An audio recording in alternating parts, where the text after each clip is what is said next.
This portion of the program is brought to you by Paragear, serving skydivers and the world since 1960.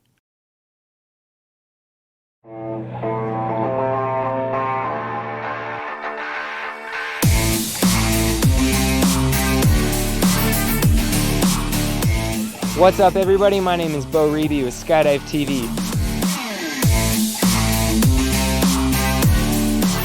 These competitors are coming off of a weekend of competing already for the FLCPA meet number 3. Means that they're warmed up, they've been practicing all week, they're ready to compete for the national championship.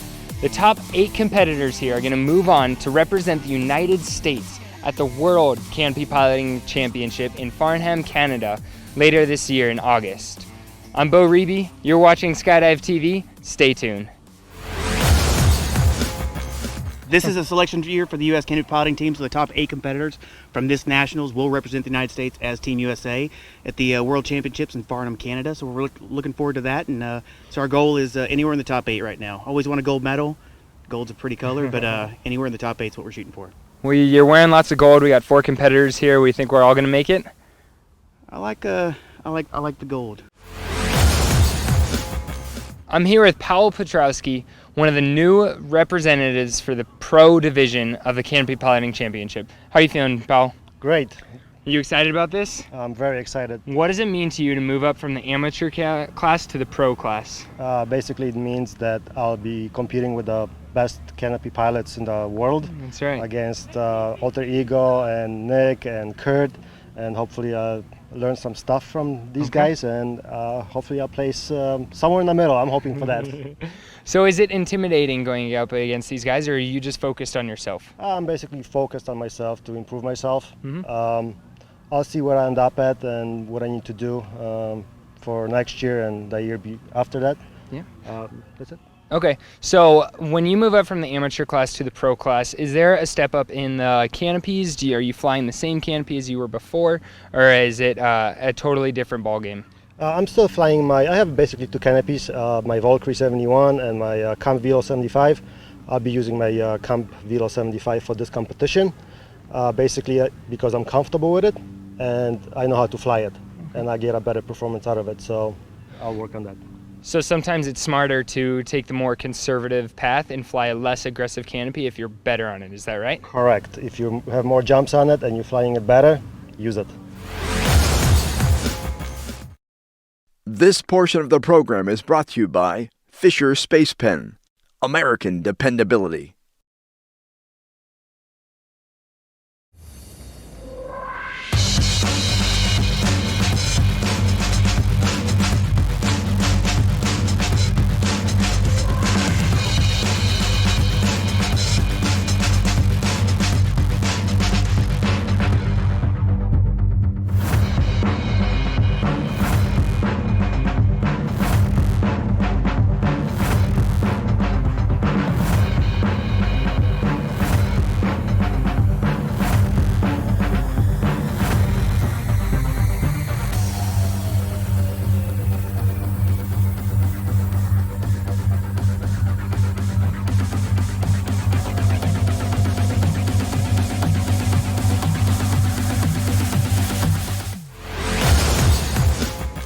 I'm here with Justin Price, one of the best competitors, best swoopers in the entire world. Unfortunately, part of our sport is injuries. So, Justin, can you tell us kind of what happened? Well, as an obvious, of course, was a mistake on my part at the end of a distance run, not getting my feet up high enough for the slide in at the end of a distance run. Usually lean forward, swing our feet forward, and kind of baseball slide it in. Unfortunately, I had my left leg is a little lower than I usually try to have it, and the ground is really soft and sticky out there, and leg just kind of planted in and didn't move. My momentum carried me forward, and just decided that the femur was the weakest part of the body at that point, and that was the only thing that broke. So. We're excited to bring you this event, but we want you to feel part of the coverage. So if you have any questions for us here at Skydive TV or any of the competitors, let us know on social media using the hashtag SkydiveTV. This portion of the program is brought to you by Tony Suits, setting the trends for the last 30 years.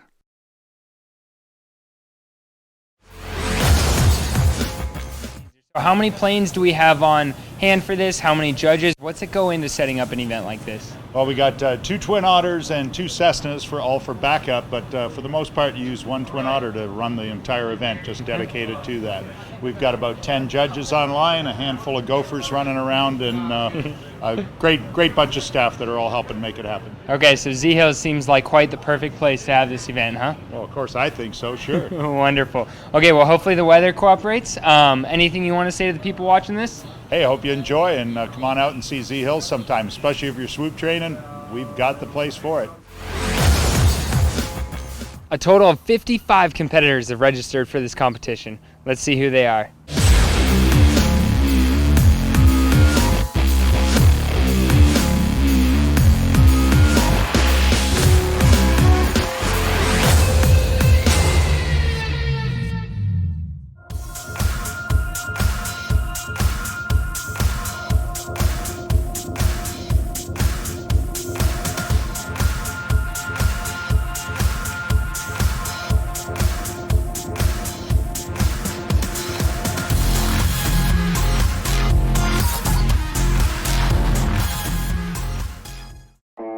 Welcome everybody to Skydive City Z Hills. We love that you're here. We're proud that we're having the Swoop Nationals for the 3rd time.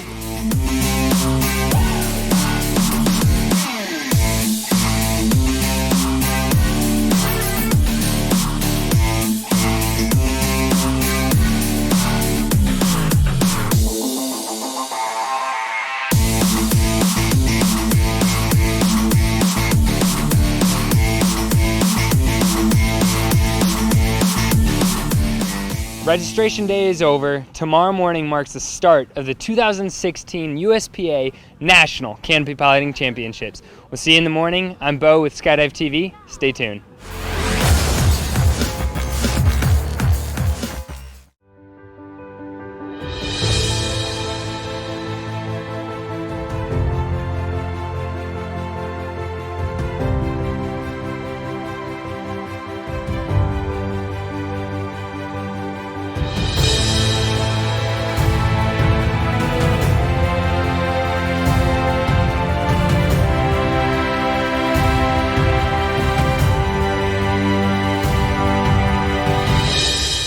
Fisher Space Pen, American dependability.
Fisher Space Pen. This portion of the program is brought to you by Fisher Space Pen, American dependability. Good morning, world. Thanks for waking up. I'm Bo Reby with Skydive TV. It's Wednesday morning here at Skydive City. It's day 1, round 1 of the 2016 USPA National Canopy Piloting Championships. Competitors are ready to go. We're starting with a speed event this morning. They're going to race through the start gate towards the exit gate as fast as they can go. You are watching Skydive TV. I'm Bo Reby. We'll be bringing the coverage to you all day long, so stay tuned.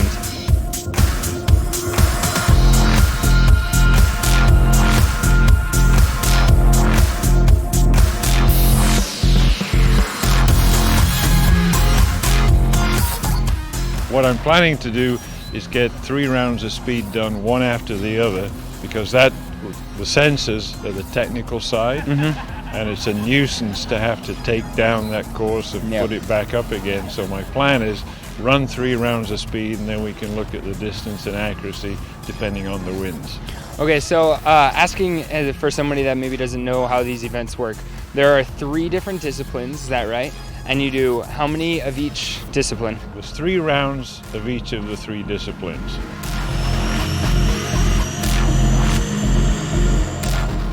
So I'm here with Scott Seiler, the lucky number 1 who's going to open this competition for us. Great. How's it feel with that privilege, Scott? Oh, it just feels super. Got like 30 knot tailwinds at 1,000 feet. Yeah, it's gonna be great. You know, I feel nice and healthy. I feel nice and strong and rested and everything. So I'm going in pretty confident.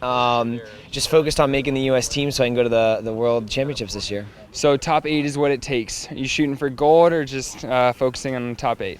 I'm just mostly focusing on top 8. I'm a little focused on just the overall podium in general, but not necessarily gold.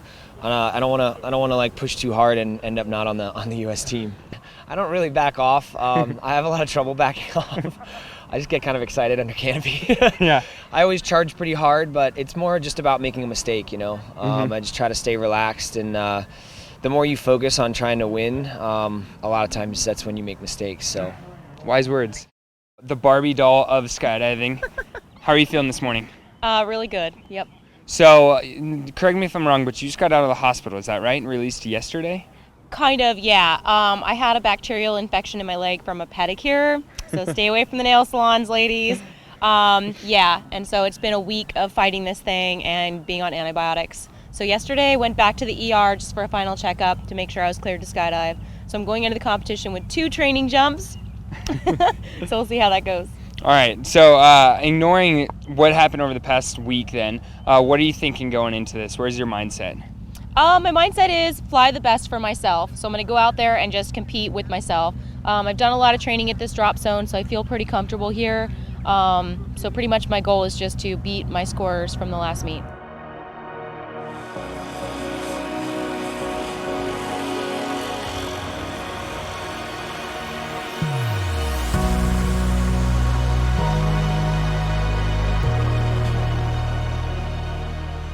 I'm here with Dennis, the chief pilot for this beautiful Twin Otter behind us. Dennis, so you're flying these jumpers for this competition. What are you thinking of when you are letting them out of the plane? What are you looking for, a good spot for them? Can you explain that a little bit? Oh, the right heading in the right spot. Anymore these days, you mostly use GPS. So we'll come right over the drop zone into the wind at 6,000 feet. And we give them a red light, which is their warning you'll get ready to go and open the door, probably about a half a mile prior to the spot. And straight up, we're going to turn the green light on, which is their clearance to go. And they'll usually get out 4 or 5 people each pass. And they'll space themselves probably about 5 or 6 seconds. So you'll see a string of 4 or 5 people going from straight up to maybe a mile upwind. And as soon as the last guy's out, they'll give me a go around because I can't tell with 20 people back there. And we'll just start a 30-degree bank turn and try and time it so that we're back overhead in about 2 to 2.5 minutes. And do 4 passes. Last guy's out. We're power idle and coming down at 4,000 foot a minute.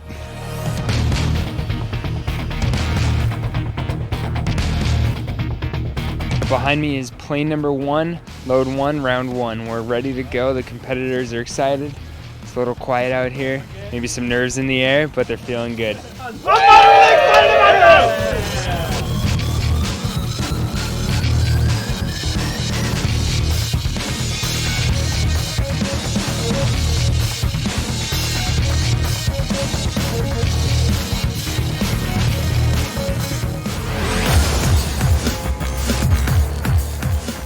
I'm standing in front of the swoop pond. What we have here for our speed course this morning, we have an entry gate, you can see it. They have a laser set up to where as soon as the competitor crosses that boundary, it starts the time. And they're gonna go as fast through that course as they can to the exit gate on the other side. And as soon as they cross that exit gate, it stops the time. So the faster they go through the course, the faster the time is.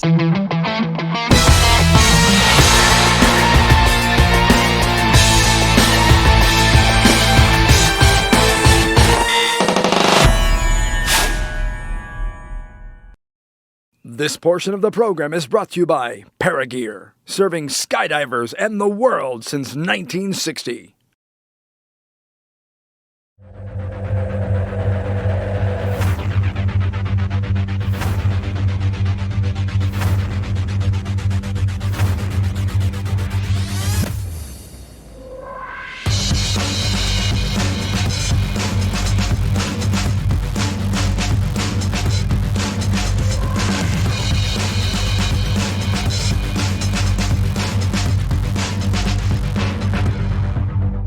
All right, I'm here with Ben Crouch. Exciting first round. Yeah. What happened, man? Tell us about it. Well, it's cooking out about $2,000, and I just had a problem getting to where I needed to be in my setup, and then my turn just had so many adjustments that it just didn't work out, obviously. Got a little wet this morning. Yeah. Get it out of the way early. No, that's it, dude. No need to shower now. So all that crazy upper winds really messes with your setup and everything totally. going on. Huh? I normally do a pattern in my setup where I come across the gate, the entry gates, and do all this deal, and I couldn't do that at all. So I was trying to figure out where I needed to be, and obviously I made mistakes.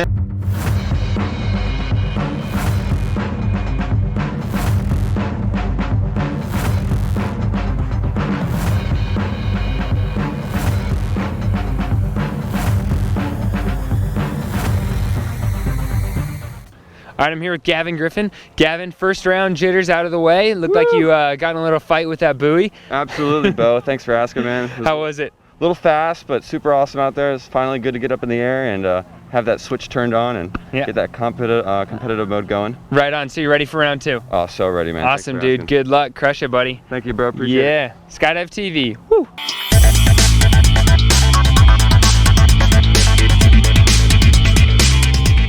We're here with Johnny Gunn. Johnny, you're coming off of multiple FLCPA meets. You've been doing well in all of them. How's this meet different for you? I like it a little bit better because it's a 9-round meet. So if you have a rough round, you could have a chance to kind of make it up and come back. Right. So you just finished round number 1. Yep. Looked pretty good though. How did it feel for you? It felt pretty good. I was a little tight on the gates, a little tighter than I want to be. Hopefully the winds were within limits. It's kind of nuking out here, but yep. Felt good and felt fast. Awesome, man. Ready for round 2? Yeah, man. Go get it, buddy. Cool. Thanks. Cheers. Yeah.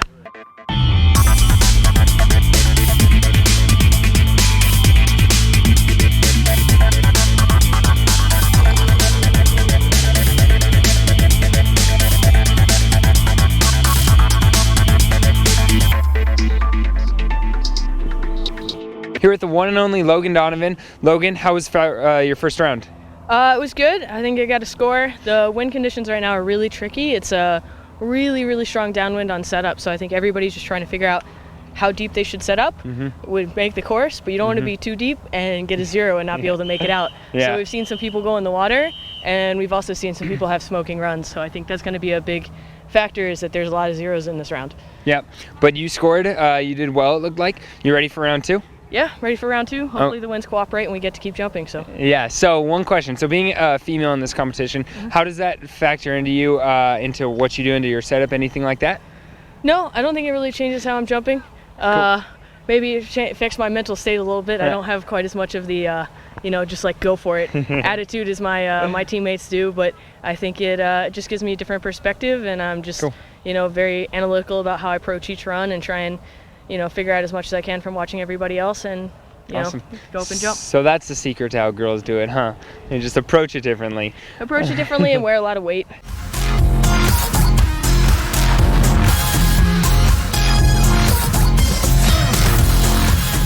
Charlie, how did that first round go? It felt good.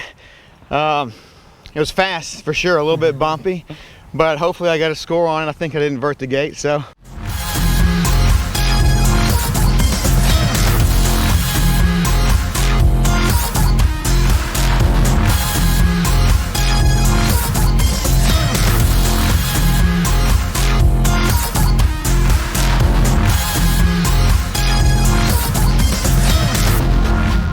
All right, I'm here with Aaron Stokum and Paul Petrosky. Guys, round 1's done. How'd it go for you? I think I did pretty well. Hopefully I made the first gates. Seems fast. Yeah. We'll see. Aaron? Pretty much the same. Hope I made the gates. Tough conditions up there right now. We got a smoking tailwind right now. Yeah. It's coming in hot. All right.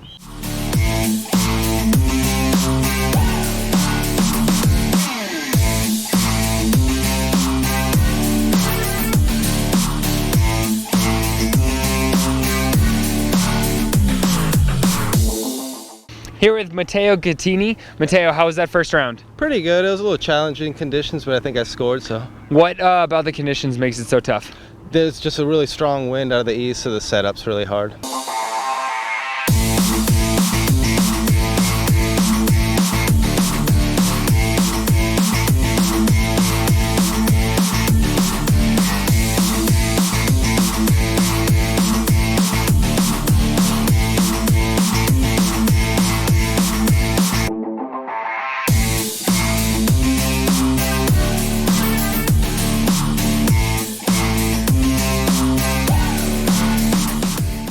How was it, guys? It looks pretty tough up there. Pretty difficult conditions, but it's super fast and fun. Yeah, very fun. Awesome. Absolutely. Yeah, just really bumpy coming through the course. Just got to manage your speed and everything else and right on. Do the best. Awesome. Jeannie, how's it feel going up against guys like Jared in a male-dominated sport? Honestly, I love it. I love competing against the boys, and especially Jared, because we've been growing up in the sport together in swooping, so it's always kind of me and him against each other, which is fun. Awesome. So Jared, when you beat Jeannie, do you feel like you're just beating a girl, or is it just the same? No, actually, Jeannie's very, very tough competition, and I don't look at her any different as anybody else in the sport. She charges hard, and I'm proud of her. Right on. Good job. Well done, both of you. Good luck on round 2. Thanks, buddy. Booyah.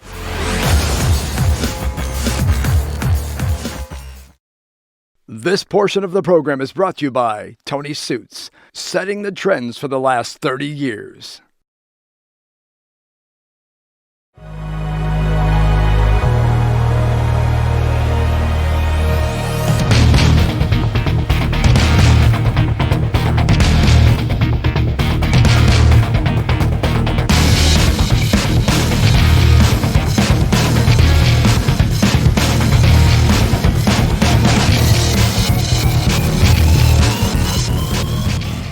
Very exciting here. Plane 3 of round 1 about to go up. Lots of people are jumping, lots of people are excited. The winds are picking up, as you can tell by talking to the competitors. It is very difficult conditions now. However, that's what makes it a competition. So the most consistent, the most ready, the most steady competitor is gonna do the best.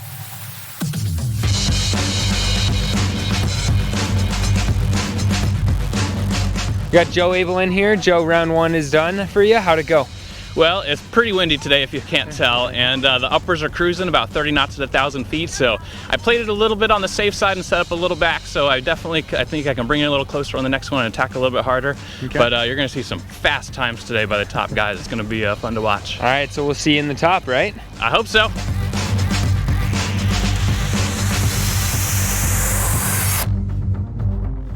Jason, Team Alter Ego, how's it going?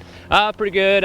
On my setup fighting the winds, I actually turned a little bit lower than I wanted to. Okay. Kind of a messy turn, but with all the wind and the push, it still went through the course pretty fast. So awesome. As long as excited I made the for round 2? Yeah, I'm gonna still go pack and get focused and get ready for round 2. You know.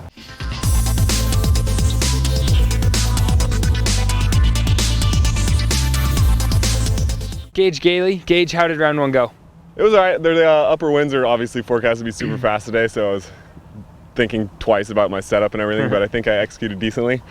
Just get a score on the board. There's a lot of people struggling, so good place to start. Well, look good, man. Are you going to change anything for round 2?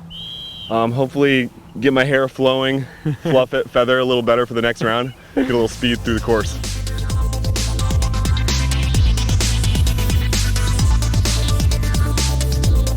Shane, how did round 1 go for you? It was good. The conditions are a little tricky. It's windy out there, it's bumpy, but we're flying safe and flying through the course, trying to go fast. So with it being so tough and you got your first round out of the way, will it change anything you do in round 2? Yeah, more aggressive round 2. Okay. Trying to go faster and faster each round. Right on, man. Stay safe. Have fun. All right, thanks, bud. Cheers.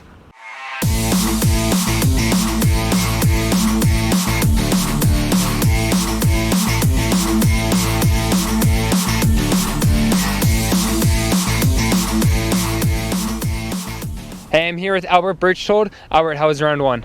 Good. It's a really strong downwind, so it's really fast. You know, it's tough to get in the course and tough to keep it down in the course. So when you have conditions like this, are you setting yourself up differently? How has it changed the game? For me, I go a little bit more conservative. We're starting out, it's a 9-round meet, so I want to make sure I get a score in every round. So I usually take it a little bit easy on the first one, set up nice and deep, make sure I get a good score. Cool. Well, good luck on round 2, buddy. Great, thanks, man. Cheers.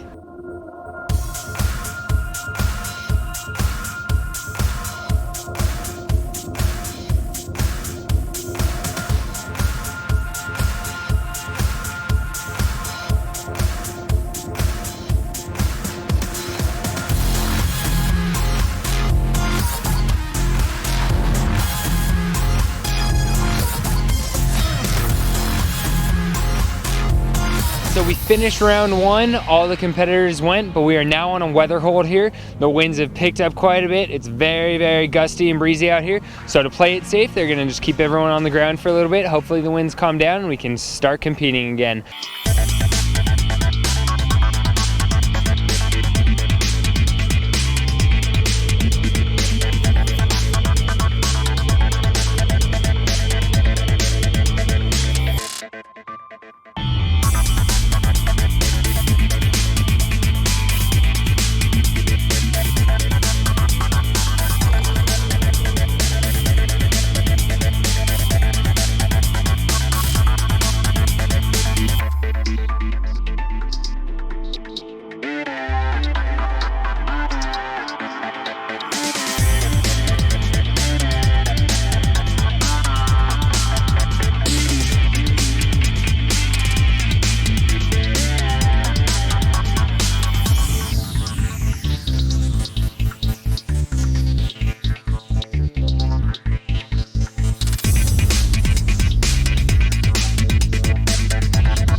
This portion of the program is brought to you by Paragear, serving skydivers and the world since 1960.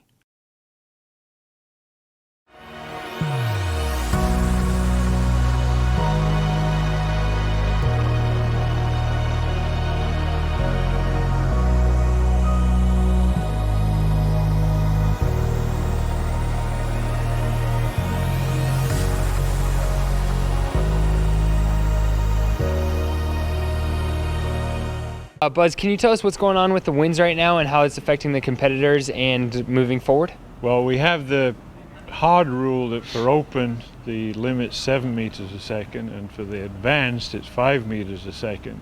We kind of knew when we started that the winds would likely increase on the ground, and unfortunately, they have. The other issue is, even if the winds are below the limit, if it's turbulent conditions, bumpy conditions, say at 2,000 feet where they're flying the parachute, that is a safety issue. So we've actually got both conditions. We've got high winds on the ground and we've got turbulence upstairs. So even if the winds were good on the ground, I'd be shutting it down anyway for the point of view of turbulence. So at the moment, we've released everybody, advanced until 1 and open till noon, and then we'll reevaluate then. But I'm not that optimistic, but we've got to keep hoping. Got to try, right? Yeah. Okay, so you said that at the winds aloft are turbulent, bumpy, very strong. Is there any type of qualitative measurement or quantitative measurement of what we're looking for? Is it just kind of a gray, black and white? It's very area? subjective. Yep. What I like to do as meet director is talk to the competitors. Okay. And they're the best barometer you've got. If they come down and say, man, that was rough or something like that, I keep an ear open, because if they're unhappy, I'm unhappy. And what you want is happy competitors. Sure. And several of them said, wow, my canopy almost collapsed when I turned, etc., etc. So when that's happening, you know you've got to take action. The World Cup champion from last year, Nick Batch. Nick, first round, it looked like you had a really good approach. Can you kind of explain what happened? Sure. Well, relative to the wind conditions, I was in my setup and approach, and then I was hitting my brakes watching Greg go through the course, but then he jolted super hard left, and I was like, okay, something's happening. I thought maybe it was winds. I'm not sure what the condition was. And then later I learned about his leg strap situation. So that went through my head real quick. So I started my turn, and everything seemed good with the placement, and I thought it was right. And as I came around the backside, I rolled the bottom of the turn, which was a mistake, instead of snapping the parachute. So my placement on the gate became tight, and it pushed me into the gate more. The projection was more forward instead of down. So I lost a lot of my distance between me and the gate that I would have had for a normal recovery. So I was forced to let it dive all the way to the water, at which point I used the rear risers and recovered the course, which made the gate, but subsequently over-inputted the rear risers to save me from hitting the water, which then boosted me out through the middle. And as I'm coming up through, I can't stop the energy at this point. The energy in the canopy, the input's already implemented, I've already applied it. So it then lifted me through the exit gate, and I missed the laser on the exit. So it was really an unfortunate circumstance. It just kind of evolved from a little bit of a mind game and then a mistake on the rotation that cost me a lot of adjustments. So going in round 2, do you have something that you want to try different? No. The only thing I'm going to do different is I'm going to snap it, and but I will be going more aggressive than I was on the first round, because now I'm on the ladder game where I have 1-0 or 3 points for an entry score, and I've got 8 rounds to put myself back on the podium again. So that's a lot of work. It's doable though, yeah. Yeah, I was in 3rd last year with the 0 in one of the accuracy rounds, so it's not impossible. It's just really I need to be doing a lot of hundreds. Well, I guess now's the time to prove that you're the best, right? Yeah, well, it's a good time with maybe good wind conditions to hopefully set a few records and go for some major hits. Distance, I'll try to win the overall in distance or accuracy, so that in case I do fail more going extremely large, then maybe perhaps I'll still make the team with the first place in the individual category. So I'll rely on that if I have to, but the overall goal is to still make the podium. All right, well, thanks, Nick. Good luck on round 2, man. Hope it goes well. Thank you, man.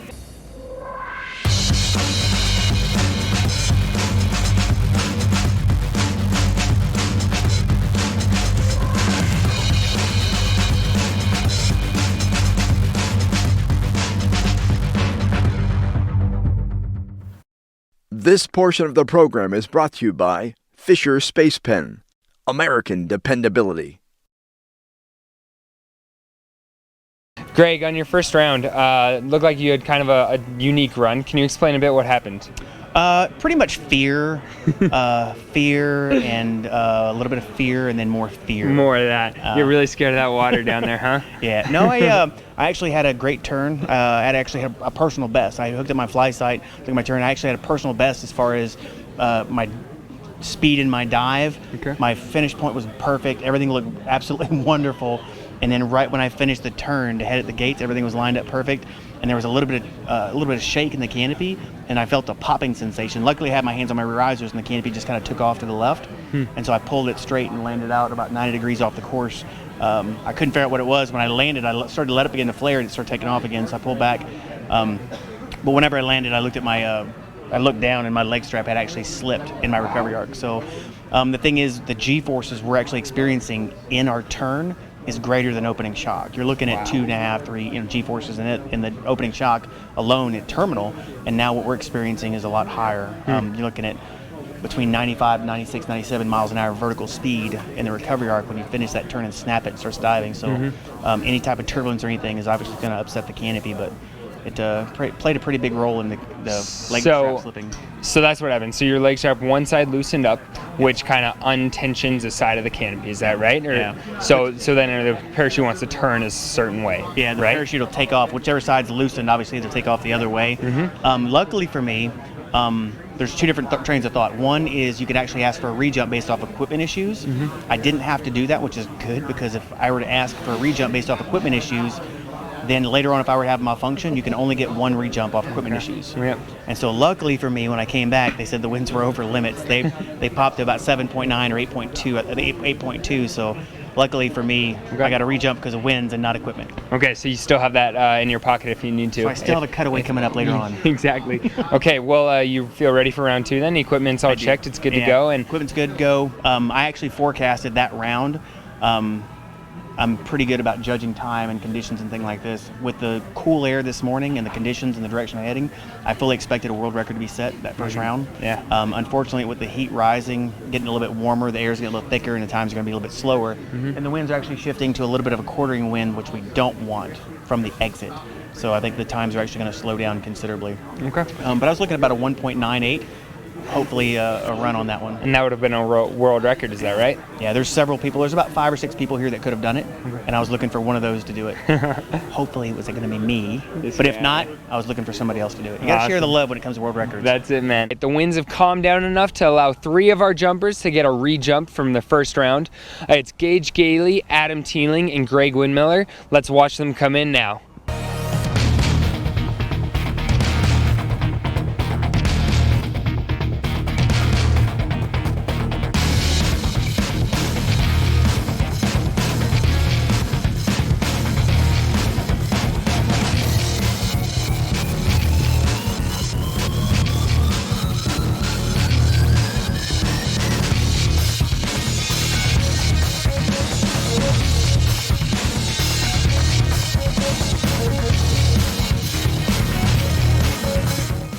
Walking in now are Gage and Adam. Good job, guys. Awesome run. How was it? It's good, man. The wind's changed a bit here, but still pretty fast. I think we navigated pretty decently. Yeah, got through there. You felt good getting that re-jump. Do you think it helped you? Oh, I think my first one was better, but it wasn't within limits, so. Right, this one counts, and that's what matters, yeah? Right. Ready for round 2? Yep. Let's do it.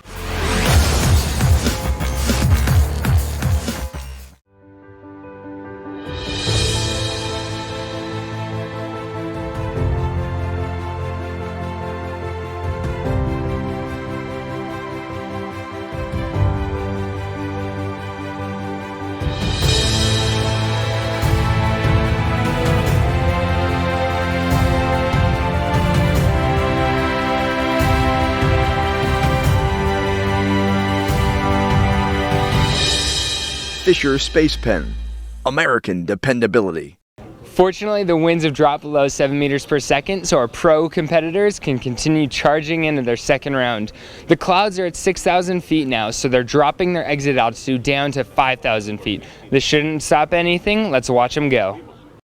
This portion of the program is brought to you by Paragear, serving skydivers and the world since 1960.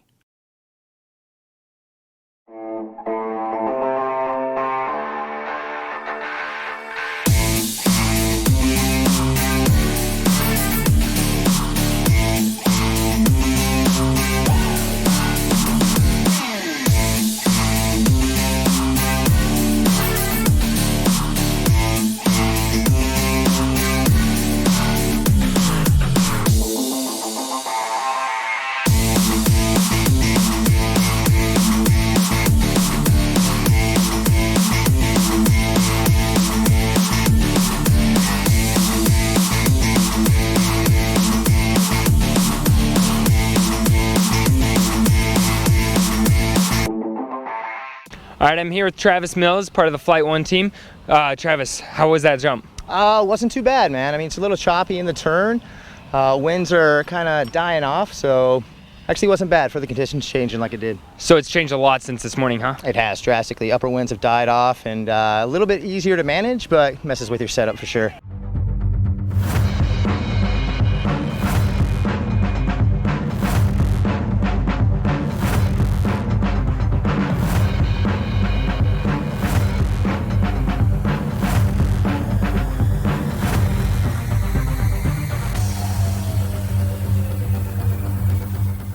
All right, here with Nick Batch and Greg Windmiller. Round 2, how'd it go, Nick? I think it went pretty well. Hoping it was a quick time.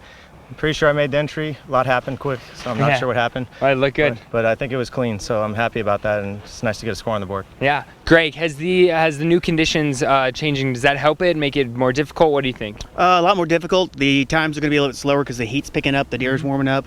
It's not as thin. Canopies are flying slower. We got a crosswind component leaving the course, which makes it a little tricky, but it's pretty good.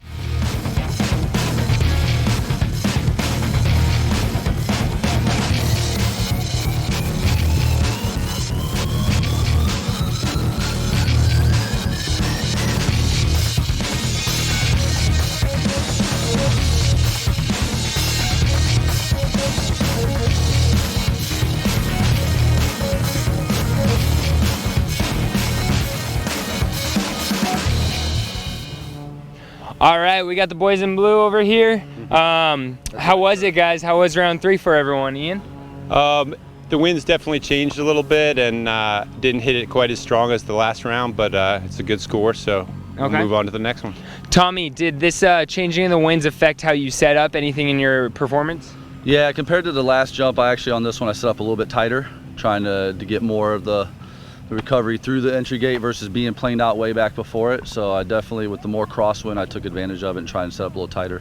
Perfect. And Kurt, I noticed on this round you did not have a cameraman. Does that change at all what you're doing? Do you even focus on the cameraman when he's behind you? No, we don't. I don't even look at him. After he jumps out, I just do my thing, and it's his job to follow me around. So it doesn't matter what I do. So round 2 went well for everyone. Everyone stoked for round 3? Yeah. Ready. Yeah, buddy. Good job, guys. Skydive TV. Yeah, man. This portion of the program is brought to you by Fisher Space Pen, American dependability.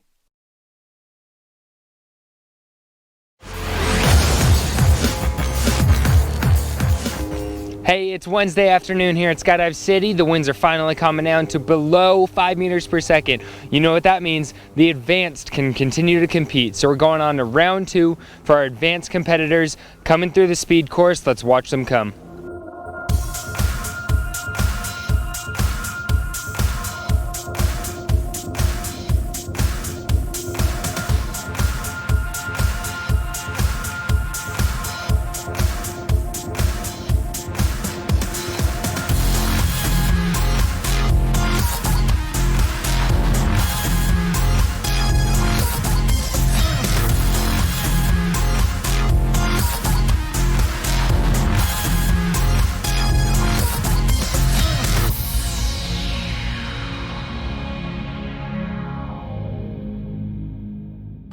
I'm here with Patrick Kessler, all the way from Hawaii. Patrick, round 2, how'd it go for you? Oh, better than round 1. At least I got a score on that one. Not sure what it is yet, but hopefully it's good. Well, it looked good, man. The conditions have changed up. Does that change anything for you, or just different game?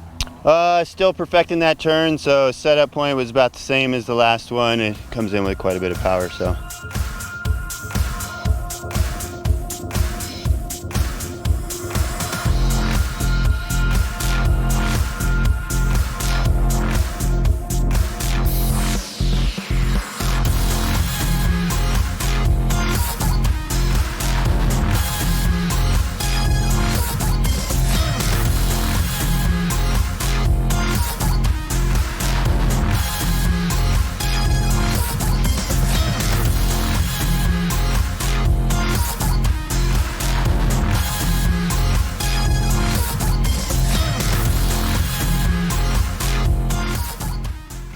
Here with Matt Leonard. Matt, how was that round for you? It was good. It was a lot of fun. Winds have died down, so we've been able to shut up again, and all the competitors are getting through, so it's going well. So the calmer winds, how's that changing your approach and your setup and your swoop? It's definitely a little bit tighter. Before, when we had a near wind limit wind, we were definitely setting up a lot deeper, trying to attack the gates a little bit harder for some of the bigger pros are definitely trying to set some world records and stuff like that. But now the winds have died down, we've started back up, playing a little bit tighter to the course.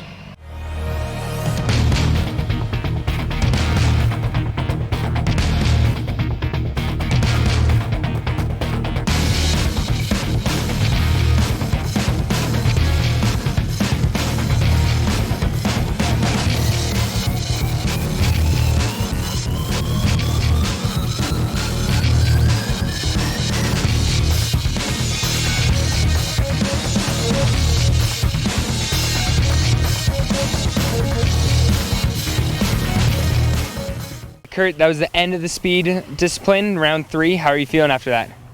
Yeah, that run was great. That one was feeling more like normal. My second round was super subpar, but I just got back on the horse and made the adjustments and fixed it. So that was a great run. I'm glad to end speed on that. Yeah. How do you tackle going from one round, which you call subpar, moving on to the next one? Is there anything you do to prepare yourself? Just forget about the last run. Yeah. Focus on one run at a time. Don't take it in too big of chunks, and you got to forget your mistakes. You learn from them, but forget them and move on. Matt, you had a pretty stellar finish. You kind of ran your parachute over the finish line. Yeah, so you're allowed to do that. Sometimes when we're flying the speed course, you might not be able to fly through the exit gates. So as long as we keep our canopy flying and it doesn't hit the ground and we get through the exit gate, then we still get a posted time.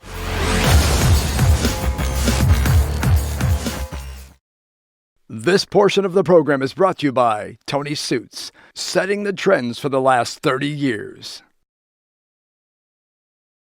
We're done for the day. We got all 3 rounds.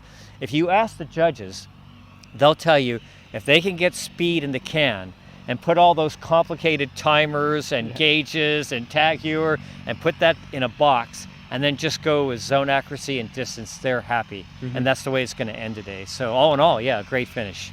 The speed event is over. Here are the final results.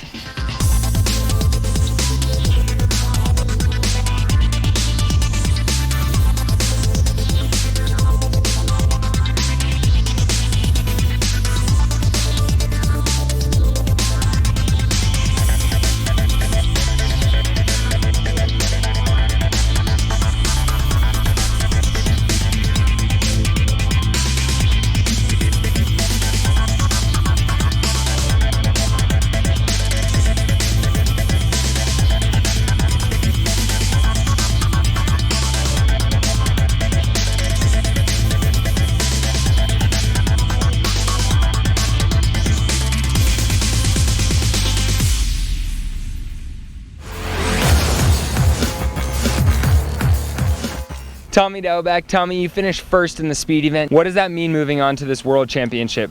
For me, getting that first event out of the way and being first, it means that I secured a first spot on the U.S. team.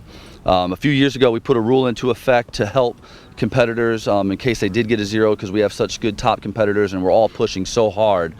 That basically if you win your event, speed, distance, or accuracy, as long as you get that gold medal, you're already on the U.S. team, which it usually works out like I was saying earlier. As long as you're in first, second, or third, somewhere in there getting a medal, you're usually going to be on the team anyway in the overall position anyway. But we just wanted to make sure, just in case a competitor did something, they were having a great meet and they get a 0, that if they win an event, they can still make the team to go represent the U.S. So if you make a mistake, then you're kind of shooting for the gold after that, is that right? Yeah, I mean, once like I know Nick Batch, for instance, he got 2 0s yesterday in speed. He's going to be pushing hard in zone ac and distance, because it's going to be tough to make up, making the top 8 with 2 0s in speed. But I mean, he's definitely the one to watch out for when we get to distance. We all know that after watching him for years. So I'm anticipating him putting a good performance in speed, or I mean, not speed, but distance, and might see him on the U.S. team. Yeah, well, you're clearly the one to beat for speed, man, so good job. We'll see you in Canada. All right, see you guys there. Well, that puts a wrap on day 1 of the speed event for the 2016 USPA National Canopy Piloting Championships. I'm Bo Reby. You've been watching Skydive TV. Stay tuned. We'll see you tomorrow. Thanks for watching, and I hope you guys enjoy.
Fisher Space Pen.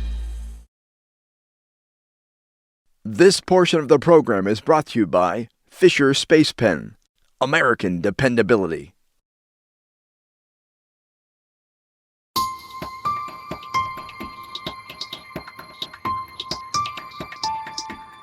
Due to the rain, the competitors are on hold for a couple more hours until about 9 o'clock. Then they'll be called back. Hopefully it'll be sunny, clear skies. We'll start doing the weather dances here. Cross your fingers and stay tuned.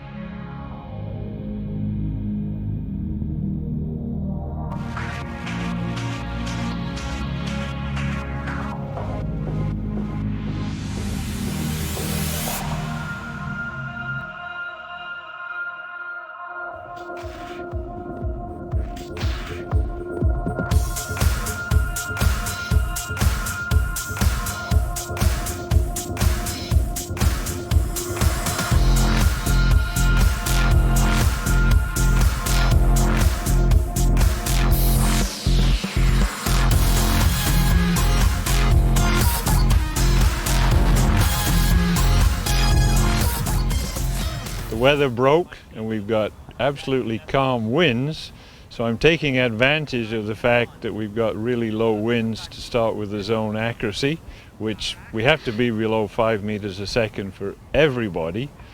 So I'm hoping we're going to get at least one round in, and if the winds stay low, we'll just keep running zone AC.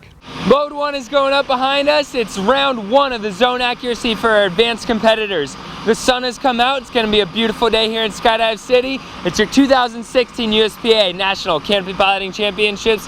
Stay tuned with us at Skydive TV all day long.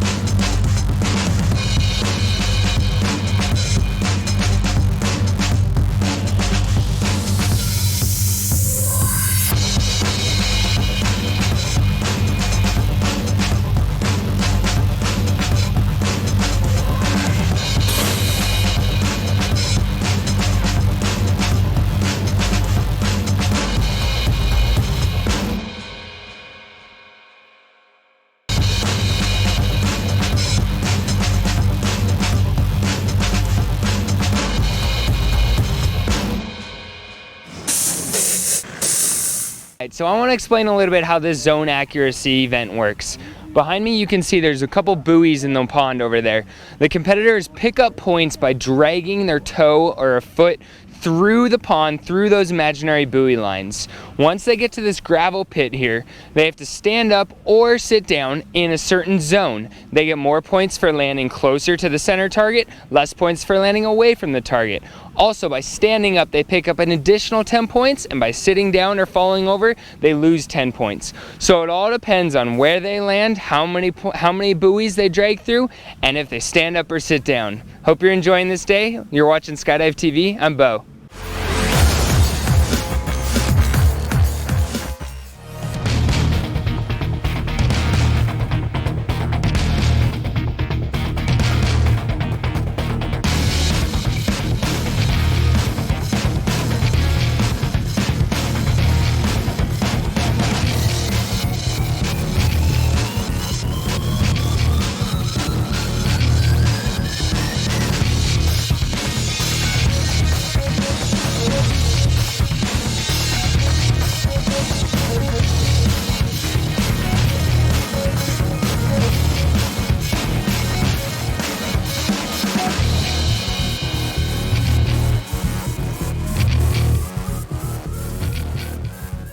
Jay Sanders, Team Alter Ego. Jay, how was that first run for you today? Not so good. I came in, misjudged the winds. It was a little bit stronger than I thought, so I came in really soft and sprained my ankle yesterday, so when I tried to stand it up, it just kind of gave out and went down, so didn't score too many points on that one, unfortunately. How's the ankle feeling though now? Are you ready to move on to round 2? Yeah, I'm ready to move on to round 2. We'll see. I'll be stronger, tighter, and faster on the next one and get a good score. We'll see.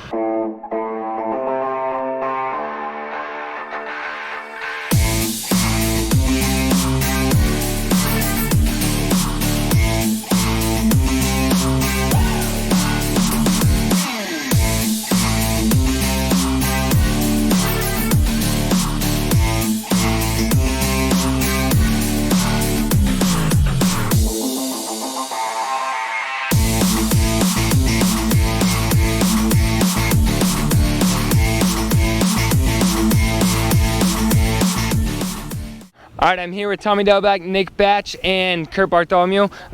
Nick, you were the first one down out of these three. How does that affect, you don't get to watch many people come in before you. You don't get the benefit of seeing them come down, so you're kind of blind going into this. What do you think? A little bit. I had Greg out in front of me, and Greg decided to abort the course, which is a huge, I'm like, oh God, red flags everywhere. What's going on? But I just knew that it was probably over limit based off the water I saw and the wind direction with the anemometer and everything. I can't see the speeds, but it was definitely challenging, and we all obviously landed way shorter than normal, so it would have been nice to have more weight. So Tommy, you got to watch them come in. Do you set yourself up differently when you see everyone landing short? What are you thinking? Yeah, I set up way tight. I was like right on top of the gates after I saw Nick. And I watched Kurt come in, and he reconfirmed everything because I never seen him land in zone 2 before, so I was like, oh God. So I should have actually probably even set up tighter, maybe inside the gates, but I still made it to, I don't know, zone 2 or 3, but it was challenging. All right, Kurt, knowing that the winds are probably over limits for this, so you're all probably going to get a rejump, do you just wait and adjust to what the winds are when you jump next, or are you thinking anything going into this next round? Yeah, I got to wait for what the conditions are going to be before we jump. Somebody told me it was gusting up over 8 meters per second. Our wind limit's 5, so we gotta wait and see what it's doing when we go, and then I'll figure out which parachute to jump and how much weight to take. So different winds affect the parachute, affect how you're flying. Interesting. How many canopies do you guys normally jump with? How many do you bring? I have 3 that I normally jump: a 75, a 79, and my 90 peregrines for zone accuracy. These guys have multiple different sizes too. 3 or 4. Three is the same. Yep, same here, 3 or 4. Awesome. And all for different events, different winds, different conditions. Yep. Cool.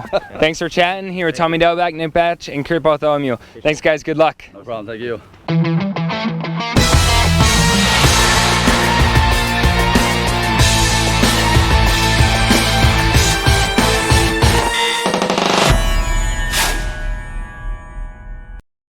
This portion of the program is brought to you by Paragear, serving skydivers and the world since 1960.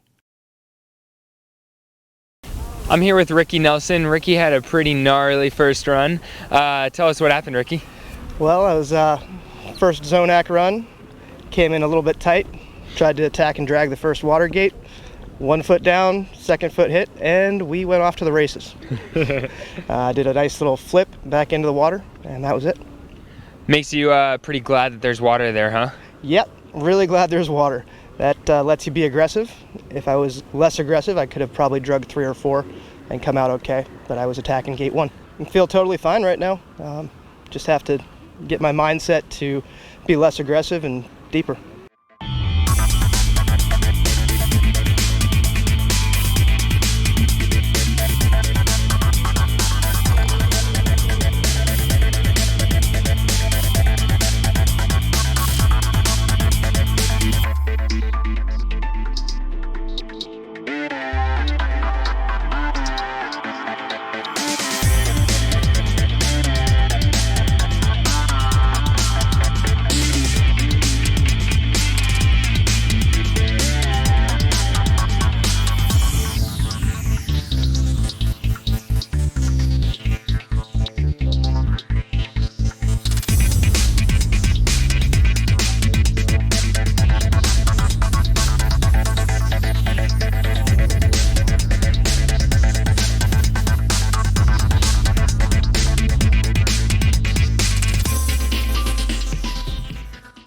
Here with Adam Teeling. Adam, on your last run, it looked like you were going over the pond and then you kind of veered off to the left-hand side. Can you explain what happens and why someone might do that?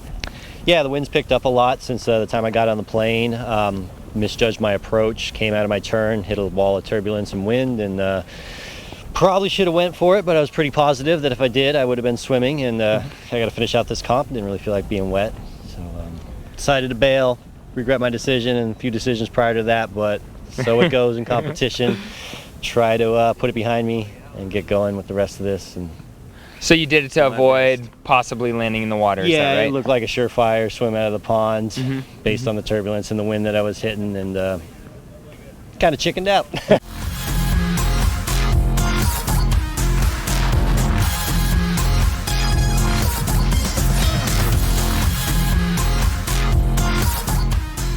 Got Greg Windmiller here, the Golden Knights. Greg, you finished in second place after the speed event yesterday. Yes, sir. Congratulations on that. Thank How you. are you feeling moving into Zonac and distance with that second place lockdown on speed? Zonac has never really been one of my strong suits. I do enjoy it. Unfortunately, I'm just not great at it. So that's a little area where the others can climb back. So I feel pretty good about second place in speed. Obviously, it's my strong point. I got 5 world records there, but wasn't able to hold off the hometown boy Tommy Delabach. So congratulations to Tommy, did an amazing job. In third place, Kurt. So I look forward to sharing the podium with those guys. Is it right that you have 5 world records in the speed event? Yes, sir. Yep. All with the Golden Knights? All with the Golden Knights. I've been competing on the team since about 2000. I first joined the team in 2000. I went straight to a competition team, and I was the team leader for the style and accuracy team, thus the red suit. It's actually for classic accuracy, the stylist competitors also. So I use it during style, but that's where I basically got the suit at. I used to wear it 16 years ago. Or 15, yeah. It still fits you wonderfully. Absolutely not. It's like sticking 4 quarts of red Kool-Aid in a 1-quart Ziploc. Okay. So let me ask you then. I heard that this is perhaps your final competition as a Golden Knight. Is that correct? Yes. This will be after 16 years with the Golden Knights competing. This will be my last competition. I've competed in the last 10 U.S. Nationals. The first year we just got our velocities and kind of trying it out. We didn't even have a swoop team, but ever since then I've made every U.S. canopy piloting team since then.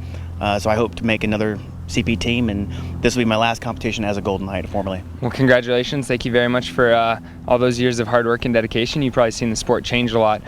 Moving into the World Championships, when you make that, if you make that, are you going to be competing for yourself, for any other team, or just there as Greg Windmiller, the champ? Team me. No, I'll be looking for sponsorship once I actually clear the Army, get out of the Army, but this will be my last month in the Army. I'm actually retiring after 26 years. So, yeah, I'm looking forward to sponsorships, whoever wants to sponsor me. All right, Greg, awesome chatting with you. Good luck on these next rounds. Thanks, Thank you guys. very much. Thanks for what you guys do. Greg Windmiller, Bo Reeby here with Skydive TV. It's about 11:30 here in Zephyr Hills. The winds have picked up too much, so we are on standby again for the second day in a row. We're hoping that the winds come down later this afternoon so that our competitors continue with their zone accuracy competition of this 2016 USPA National Canopy Piloting Championship. I'm Bo. Stay tuned with Skydive TV.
This portion of the program is brought to you by Paragear, serving skydivers and the world since 1960. It's 5 o'clock here. Due to the high winds we've been experiencing all day, our advanced competitors are released for the day. However, we're going to cross our fingers and hold out hope that our open competitors can finish round 1 of the zone accuracy competition. We're going to stay optimistic. You stay tuned with Skydive TV.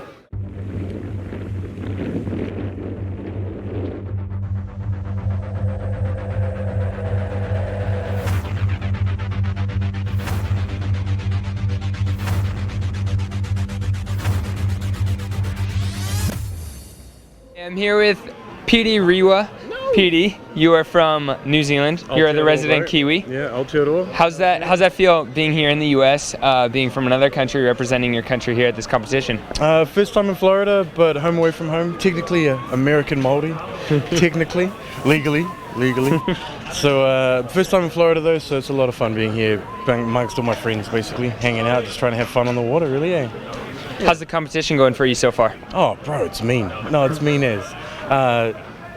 jumping in Melbourne at the moment, we get to see the ocean, but we don't get to play on the water like we're getting it today. So it's beautiful. Second to none. This place is a lot of fun out here today.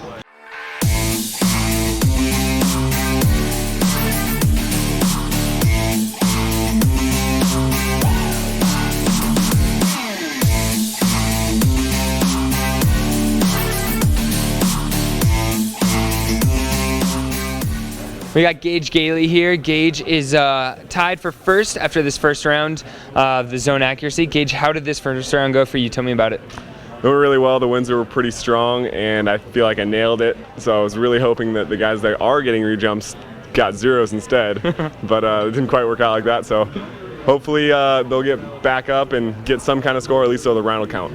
So only about half of your round got to complete that round before the winds went too high. Does that mean that your jump counts automatically? Like, what happens? What would erase your score? Can that happen at all?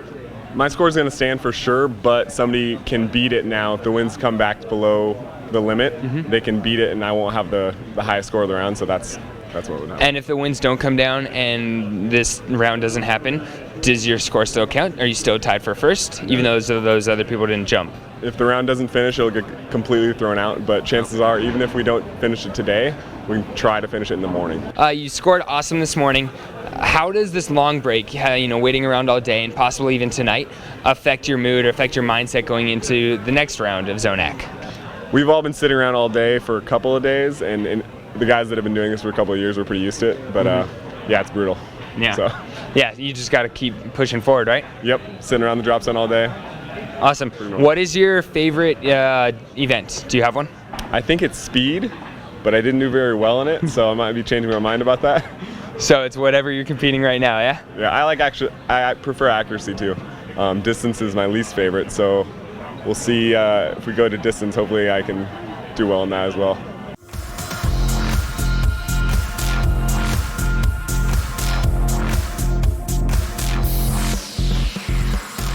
We got Robin Jandal here, one of the few female competitors, but she's a mean one. So Robin, awesome job this morning in Zonac. Tell us about it. How'd it go? I think it was okay. My setup was a little bit off. I thought the winds were going to be a little bit stronger up top. Still made the gates, got a couple water gates, and I was down in 5, so it was all right. It was decent. So down in zone 5, is that what you mean? Yeah. Okay, so you said the winds were stronger up top than you were expecting? A little less strong on top. It wasn't as strong, yeah. How does the winds up top and down on the ground, when you say that, like, what does that mean and how does that affect your flying? It affects it just simply because of setup. Like, I was expecting to be a lot more windy. I looked at the uppers, it said it was a little bit more windy at like at 2,100 feet. And I just set up a little bit too far back and kind of wasn't where I want to be, so. Something to work on for round 2? Of course, yeah, for sure. Okay. Till tomorrow, right? Definitely. Yeah. So moving forward in this entire competition, you are one of the few females. Yeah. Does that ever play into your mindset, or do you just want to beat all the boys? I kind of think it's cool that I'm able to actually compete with all the other men. I think it's interesting that Canopy piloting, you're able to actually do that, be as equal, and women can do better than men, and I think it's kind of cool. Awesome. Yeah, it's good. Well, good job, Robin. Look forward to seeing you competing, and good luck, all right? Awesome. Be safe. Thank you, guys. Kick butt.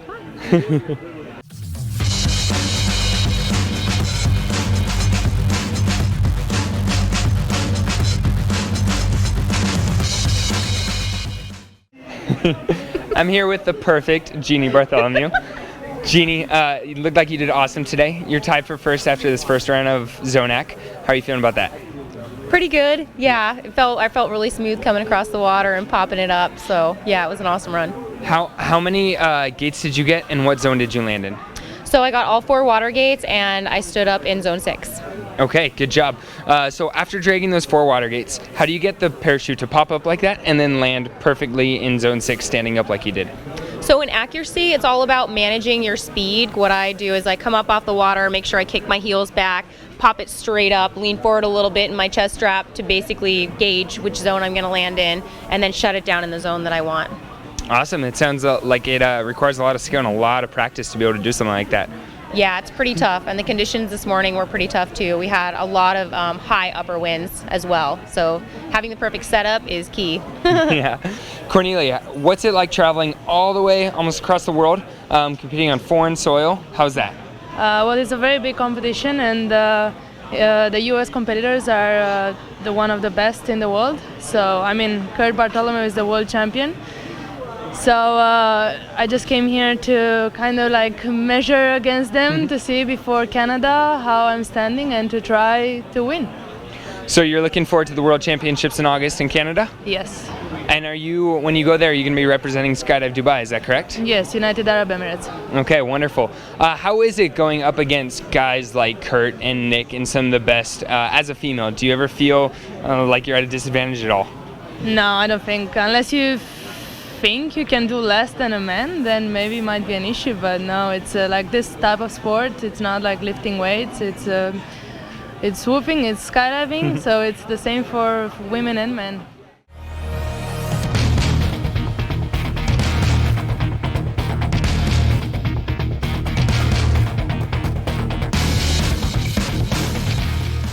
We're here with Marcos Darman. Marcos is a guest competitor here representing for Argentina. Marcos, how is it being here in the U.S. competing on foreign soil? I come here to train for the Latin American and the World Cup to represent Argentina and give my best. It's going good. Good. When is the Latin American Games that you were just talking about?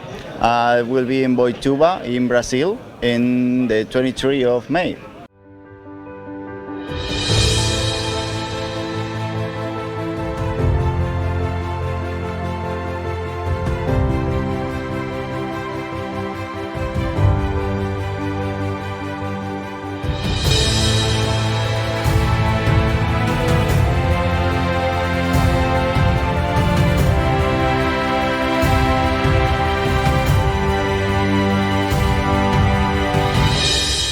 Fisher Space Pen.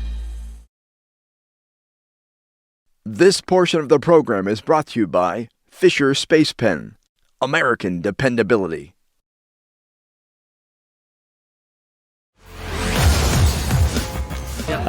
Okay, so it's clear that you had a lot going through your mind over this, over yesterday and last night and today.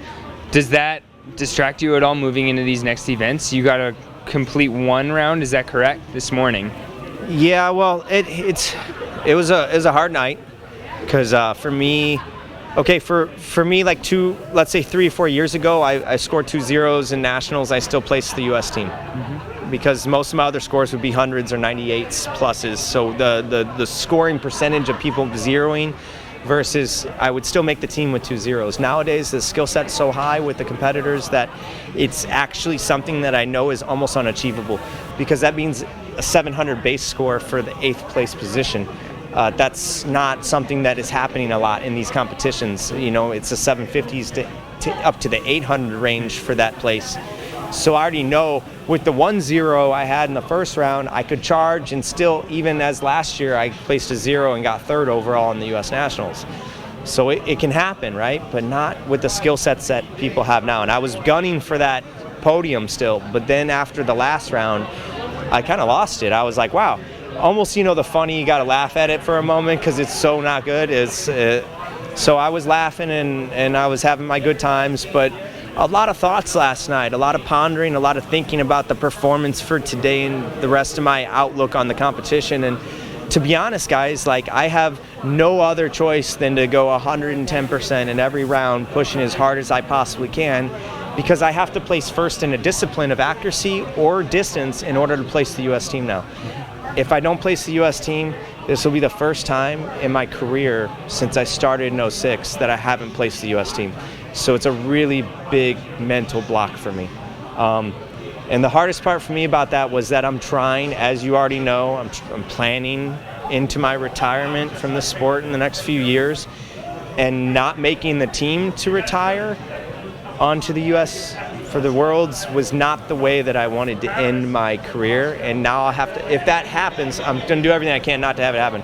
But if that happens, then I have to find a way to find that passion to skip Worlds this year and then continue into it the following year. It's a very delicate flower. So I'm trying to figure out how to unfold the pieces. And but for now, I'm charging super heavy, super hard. And with the wind conditions this morning, I got a jump, but it was over limit. So I didn't get we were able to get 3 jumps, but we haven't done them yet. So Accuracy still in the air. There's no official scores that are set except for maybe a plane load of the open class, and we still have a whole open last plane load to go. But now I'm fearing that if we don't get good enough weather to complete at least one jump in each event, then also you have a harder time being that top champion in that event. You have 1 round to do it instead of 3 rounds. And the overall champion of 3 rounds is easier than the overall champion of 1 round. That's the guy who got lucky and nailed it that time. The guy who overall did it 3 times is usually the one who, it's better odds for me to be on the top podium. Because there's some heavy hitters here. And every once in a while, you know, Jay or Kurt or Cornelia, even though she isn't on the U.S. team, Tommy, I mean, these guys can hit some home runs sometimes too. There's not just Babe Ruth out there, so I can go really far too, and I'm going to do my best to, you know, go the furthest out of anybody, and land most accurate. I know I can do that too, but it's one of those. I'm in a really crazy mind. Like, my mind is a pretzel, you know. Like, I'm not sure exactly what to do with my hands.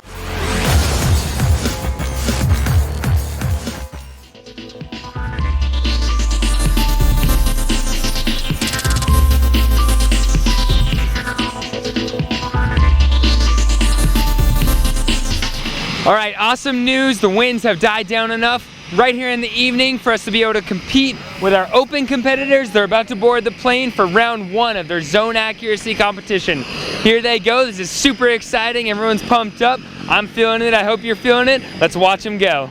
Okay, we got Tommy here. Tommy, how was the wait all day? You ready to go? Yep. Try and stay in the best spirits you can. It was a long wait. I think that was my record, about an 8.5 hour wind hold. So.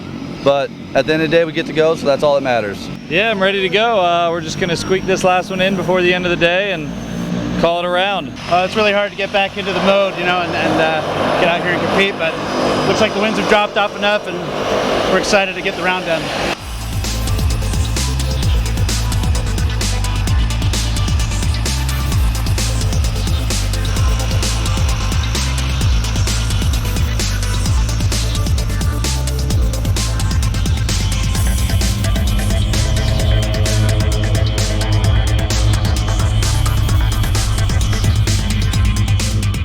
The plane just took off. Sun's going down, but it happened. It's happening. How are you feeling? A huge sense of relief that the winds have finally dropped and cooperated, sort of at the last minute.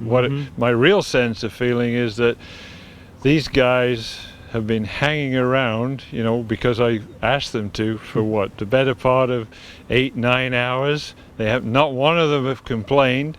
And at the last minute, they're cooperating and off they go. We're waiting for our jumpers to go. You can see it, there's a big crowd of spectators behind us. That might add some more pressure to the competitors. They're also gonna be landing into the sun. That's gonna add another challenge for these jumpers. Hopefully they do well. Let's see.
This portion of the program is brought to you by Tony Suits, setting the trends for the last 30 years. We're here with Cornelia Mihai. Cornelia, awesome run. Tell us about landing into the sun like that. That clearly didn't throw you off, but what's it do? It is a bit challenging, but luckily it was accuracy, so I took a bit of weight, I took it a little bit deeper, so I had the chance to look at the gate, and in the end you have to go with what you know. The water is there, you just have to feel it, I guess. Good job, it looked awesome. You landed right in the center, but you fell down. How does that affect your score? I'm losing 10 points. I get 10 points deducted from the perfect score, unfortunately, but I'm happy. It was a nice whoop. Tommy, my man. What's up? All right, so challenging last run there, huh, buddy? Nah, it wasn't challenging at all. It was just all me. I just getting too greedy, driving it down in the corner too much with the front risers, and when I snapped it, it just ended up putting me low and deep from the gates, and I almost aborted and just thought about going to the side to stay dry, but I'm like, hey, any points are better than no points, so I stuck with it, and I might have got zone 1 and 2 on the water, and I think zone 1 on the land, but yep. Oh well. Hey, that's all right, man. It's up to Kurt and Greg now. Is our speed champion, That's though? right. Tommy Novak, congratulations. Guys. Glad you got a jump, man. All right, man. See you tomorrow. See you guys tomorrow. You're watching Skydive TV. Stay tuned.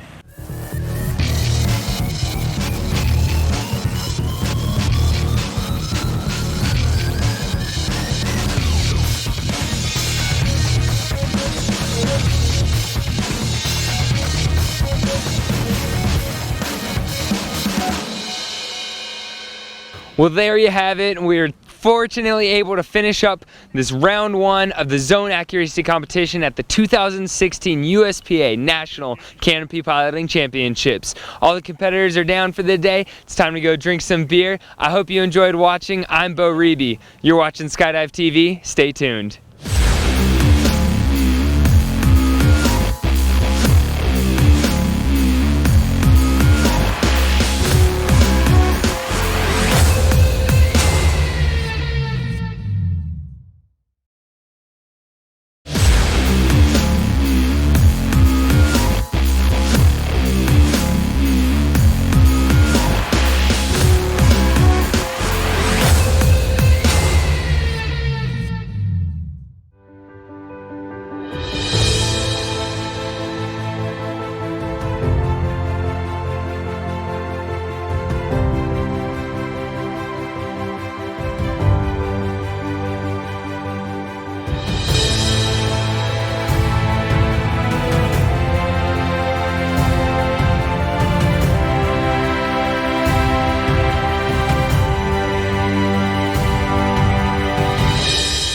Fisher Space Pen.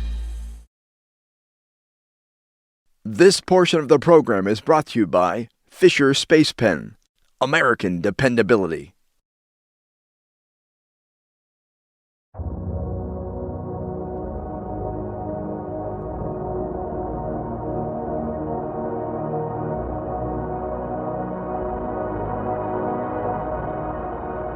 Hey, good morning. Welcome to day 3 at the 2016 USPA National Canopy Piloting Championships. It's a beautiful morning here after waiting around yesterday all day for the winds. There's no wind today. It's perfect. We're ready to go. As soon as this low layer of fog burns off, our competitors are going to hit the skies. We'll see them start with the distance round, sailing as far down this course as they can go. Look for Nick Batch to aim for gold to secure his spot on the U.S. national team. You're watching Skydive TV. I'm Bo Reeby. Stay tuned.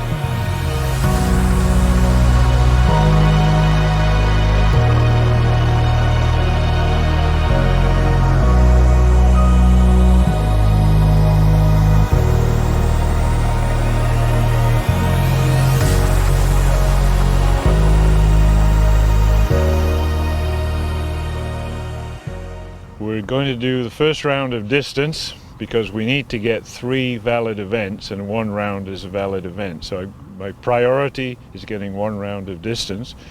The good news is that we have fog, which means we don't have any wind. The bad news is we have fog, and until it burns off, we can't fly. Why can't we fly in fog?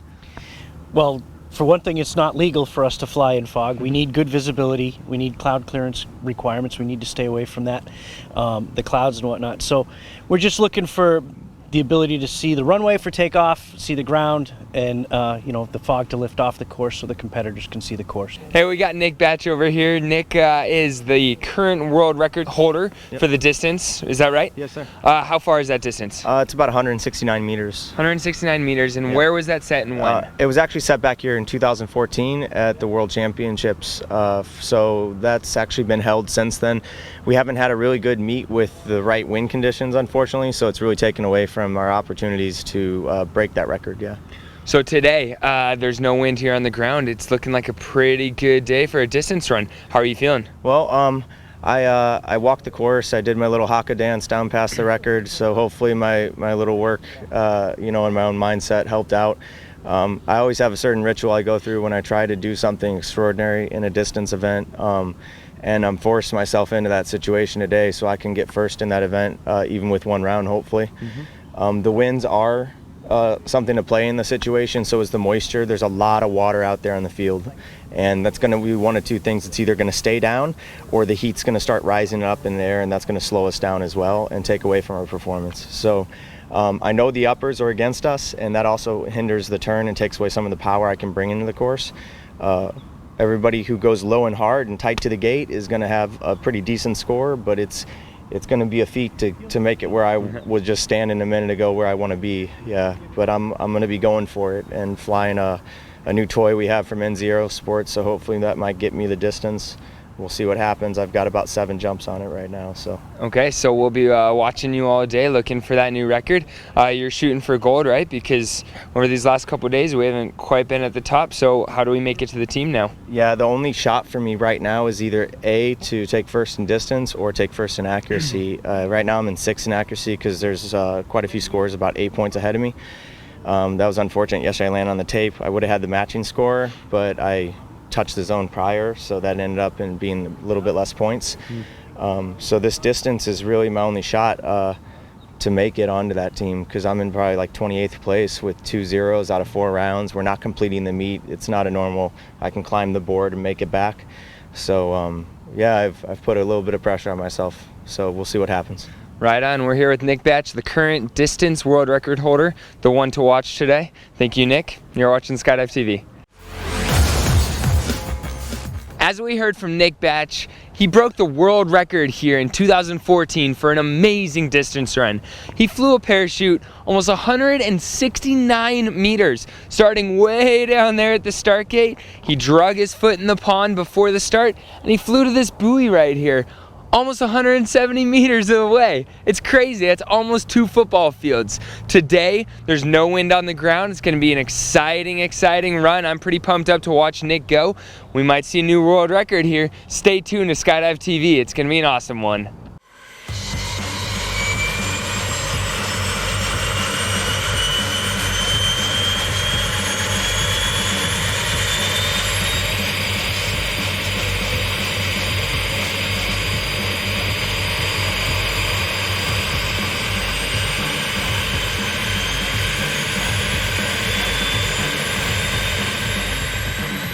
How are you feeling going into this distance round? I'm feeling pretty good. I mean, so far, we have beautiful weather, not much wind, so that's great. And yeah, looking forward for this first round of distance. Yeah, good conditions finally, so see what we can do.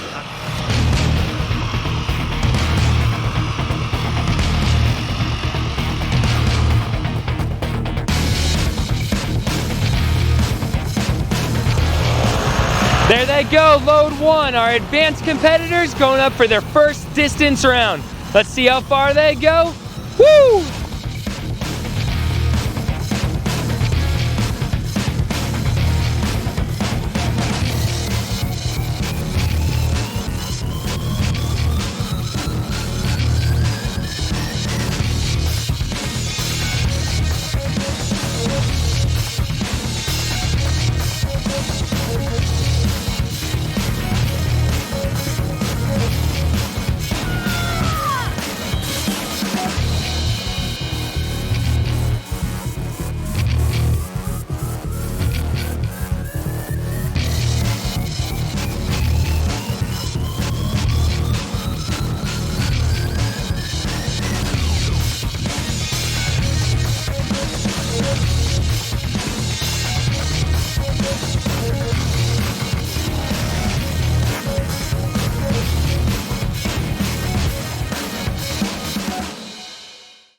I was a little deeper than I'd like to be. I'm really hoping the wind picks up for these other guys so my score holds up decently.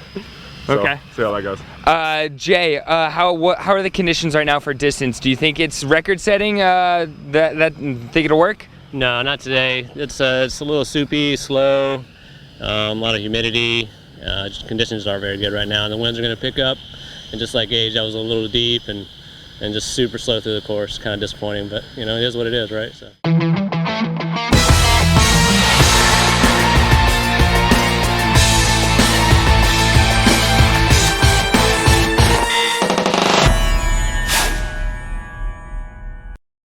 This portion of the program is brought to you by Paragear, serving skydivers and the world since 1960.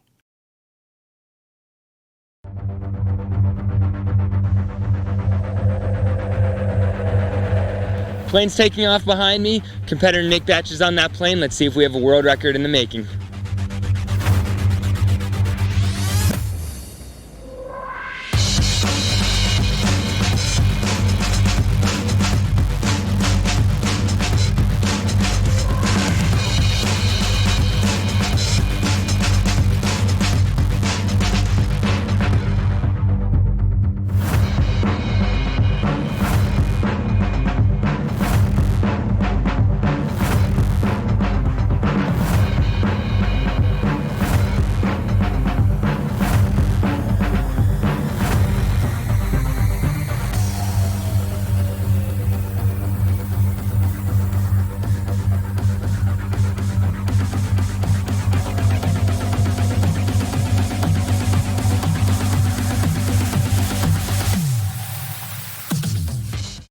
We got Nick Batch over here just landed from his first round of distance. Nick, tell us about it. Setup was good. The canopy actually dove better than I thought it would, considering the thickness of the air. I snapped it low where I needed. It was powerful in the corner. Over input a little bit, so I had to get really tall through the middle and to the 50-meter mark, which probably cost me about 10 more meters in distance. I just kept looking where Jay landed and thinking I went further, but I couldn't tell because there's not many markers out here next to the course. I know you guys moved the camera down just a little bit, but I was trying to use you as a reference too, so I'm not sure. I hope it was the furthest, for sure. Good job, man. Awesome. We'll see you in round 2, buddy. Well done. Nick Batch, Skydive TV.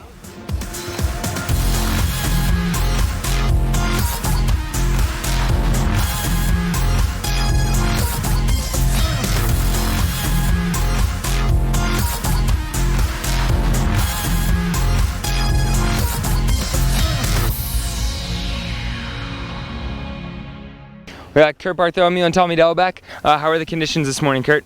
You know, they're not too bad. The air's really thick. It's really slow, so we're working really hard and not going very fast or very far. But you know, it's not too tricky. You know, we've flown in this before. Yep, it's the name of the game. Tommy, what are you looking forward to in round 2? In round 2, this round we're switching back to accuracy, so I'm just trying to improve on yesterday's zone act run. Stay dry this time? That's right. Wonderful. Good job, guys. See you in the next round.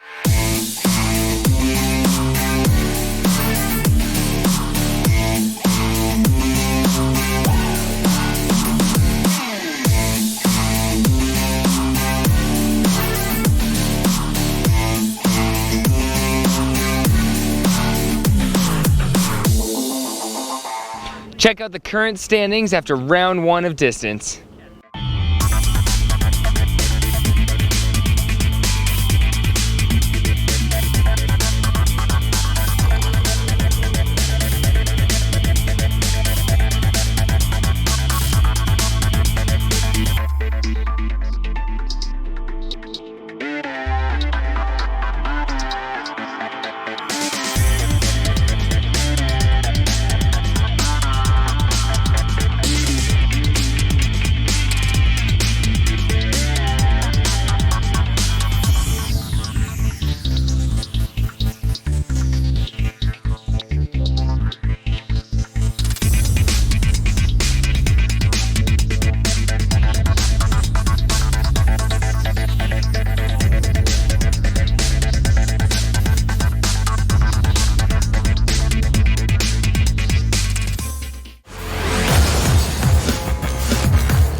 You just saw round 1 of the distance event.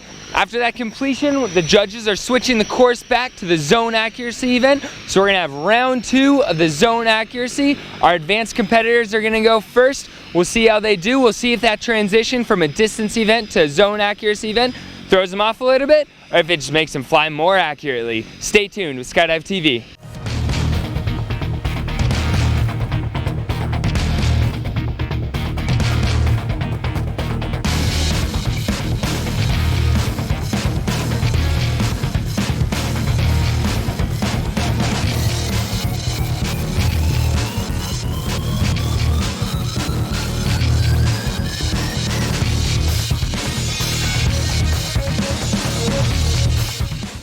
Here are the results after round 1 of zone accuracy.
Here, Scott Harper. Scott, awesome run. You just stuck it right in the center. Tell us about that. How'd you make that happen? Oh man, I got some adrenaline going right now. I just thought, bring the heat and pop it up and see what I got. I looked down and I was about 10 feet off the ground, saw that box and stuck it in there. How do you stand up falling from 10 feet up like that? I got all my weight on too. Yeah, it's impressive. I do a lot of squats and stuff. That's the secret, huh? This portion of the program is brought to you by Tony Suits, setting the trends for the last 30 years. After the first round of Zone AC yesterday, we had a 4-way tie for first in the open class. It was Jeannie and Kurt Bartholomew, Gage Gailey, and Shane Seidel. After this second round, we already have a jumper that scored a perfect 100 points. That'll break that tie up. We'll see what the results are.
I'm here with Jared Zell of the Golden Knights. Jared, looked like you had an awesome run. How difficult is it to stand up that landing though?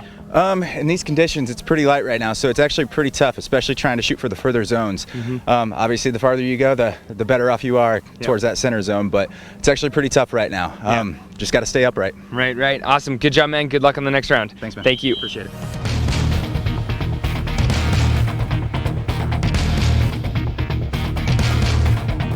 It's pretty light conditions up top.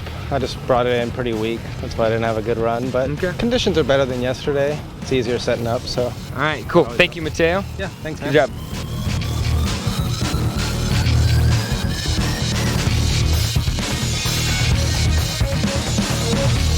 Here with Ross Brodakis. Ross, how is the difference switching from distance to zone act? Does that change anything for you? It kind of just changes your setup and your approach in, but honestly, you just try and bring a little bit more power. It's kind of weird with the winds flying through. It looked like we had a pretty strong cross, and then it looks like as I came through, it died to nothing. So brought a little bit too much stink on that one, and didn't do a clean transfer to toggles, and it didn't help me out. But is what it is. That's what makes this fun. Yeah, that's right.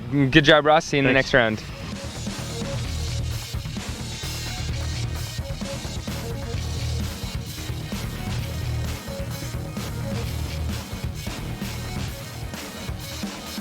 Matt, it was a pretty gnarly looking run. Can you tell us about it? I just brought a lot of power. Came through all the gates, water gates 1, 2, 3, 4. Popped up and ended up in zone 9, just carried a little too much speed. When you fall from whatever 10 feet or so, does it hurt at all, or is that pea gravel pretty soft? Pea gravel is pretty soft actually. You don't want to pop up too high. I mean, there are definitely inherent risks for popping up that high, but kind of managing that risk and understanding, you know, proper ways to land, stuff like that, definitely helps manage it.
This portion of the program is brought to you by Paragear, serving skydivers and the world since 1960.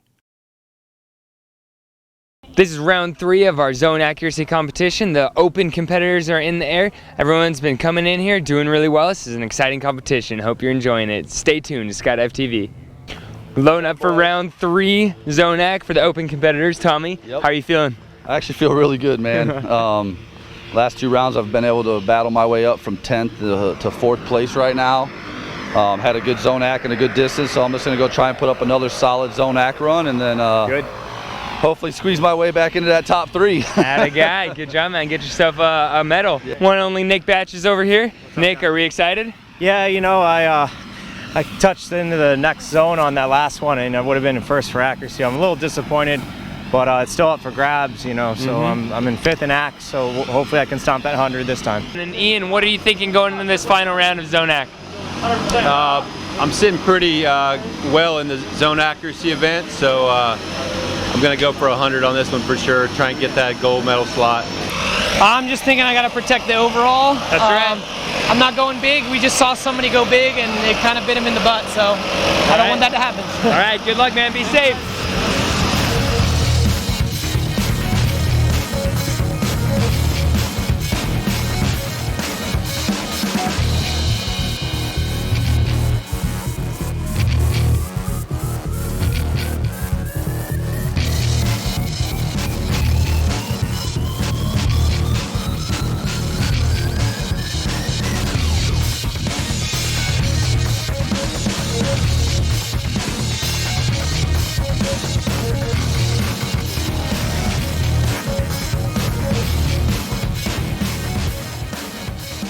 We got Joe Abelin of the Golden Knights here. Joe, so this was a re-jump from your last round 3. What happened on this one?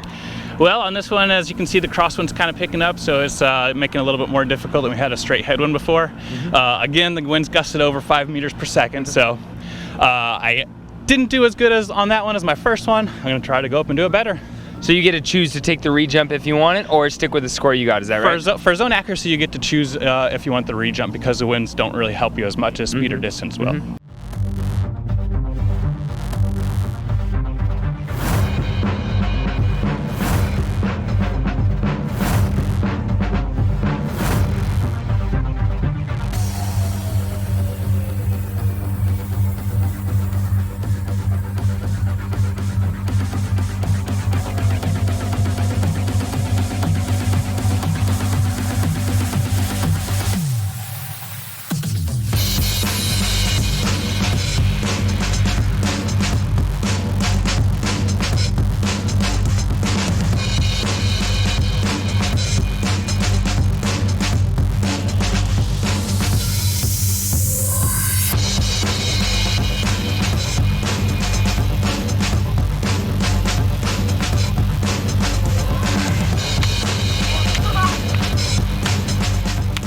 Both these competitors just got right in the center, stood it up, 100 points. What does that make you? How does that make you feel? It's really good, man. It's nice to get the 100 finally out of 3 rounds of accuracy. You know, we've been struggling with the wind conditions and setups and weights and what am I going to do, and he's been making adjustments in his setups and stuff and his turns, and it's been tricky. So it feels good to finally like come off the water like he did. I knew it. I was like, that's there. No matter what, I'll get it there. Good. Felt good. Tommy, you won the speed. Yep. You're kicking butt in the Zonac.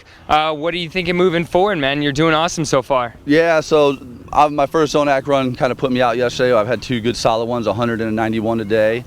And yeah, just moving forward to distance, 2 more rounds to go. I hope the conditions stay like this. I'm just trying to, right now, I think that might have moved me back into 3rd overall. Good. So I'm just trying to chip away. All right, I'm here with our zone accuracy advanced champion, Marcus Dennison. Marcus, congratulations on that win. How did you do it? How'd you accomplish that, man? I just tried to keep things constant. I didn't get the 100 in any of the rounds, but I got like 2nd in every one of them and ended up getting the first place. First overall in Zonac. In Zonac, right. Is Zonac your favorite event? No, usually it's when I struggle with, I've been practicing distance a whole bunch, and I was hoping to do better there, and I couldn't set up close enough with the headwind that we had, and just kept repeating my Zonac runs, but at least I got Zonac, so. Well, good job with that. Well, it was a beautiful morning here at the championship. We were able to finish zone accuracy round 2 and 3, and we completed the first round of the distance event. That makes this a valid competition. Unfortunately though, now you can see the wind is blowing a little bit hard, so our competitors are staying on the ground until that wind dies down. Hopefully we can finish up round 2 and round 3 of distance, put a wrap on this entire competition. It's been a great day. Stay tuned with us here at Skydive TV. I'm Bo. Thanks for watching. We're here with Johnny Gunn. Johnny, going into this kind of weather hold we've had right now, you've been in first place overall for the advanced competitors. How does that make you feel? Feels pretty good, you know, the winds, hopefully they'll die down so we can at least finish up that 2nd round of distance. It's one of my more favorite events. I feel like I'm a little tougher at that one. But it feels pretty good, you know. I would like to finish out in first with all the rounds done though, you know, if you can. Yeah, right on, man. So this is a national championship. You're from Arizona. Do you do a lot of swoop training out there? Do you have a swoop pond that you get to train on?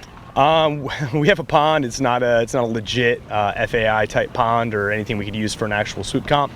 But we get to drag water a little bit, and you know, every jump that we do out there, you can try and get your swoop on. So try and make the best of it every time you can. So you've been training hard for this competition for how long?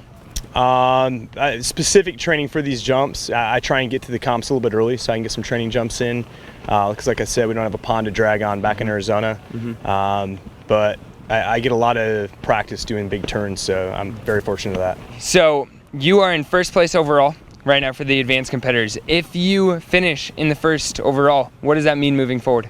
Means next year I'll be moving up with the big boys into the open class. So definitely something I'm looking forward to if it happens. You want that, huh? Absolutely. Ready for that new challenge, that new responsibility? Yeah, it's a talented, awesome group of guys to hang out with, wealth of knowledge, and it'd be fun to compete against them and hopefully beat a couple. Well, good luck, man. Hopefully we'll see you in the open next year. Sweet, thanks. Hey, I'm here with Barb Batch, Nick Batch's lovely mother. Barb, how do you feel watching your son compete? I mean, you have years and years of watching him. How's this experience for you? Very mixed emotions. I love it and hate it at the same time because I think I agonize every pain he feels and goes through as well. But I love doing it, and it's worse being at home wondering than being here and watching. So absolutely. Do you feel the excitement when he's excited, and do you kind of sympathize with him when he's down also? I just stay away when he's down. Right. No, I do sympathize. Do you have anything you'd like to say to all the moms watching their children compete, and people interested in skydiving from a mother's perspective? Well, I've always told my kids to follow their dreams, and even if I didn't think it was great at first and I worried like anything, I think that's the most important thing in life. So I truthfully want to say to moms, even though it's difficult at times, just do it and let the kids do it, or your sons, whatever, daughters, and go for it. Wonderful. Thank you very much. Behind me, the SpaceX Falcon 9 rocket is launching to the International Space Station carrying the Dragon spacecraft. How symbolic that during the 2016 USPA National Canopy Piloting Championship, Fisher Space Pen is sponsoring our program. It's an extreme riding instrument for extreme people. Get yours at spacepen.com.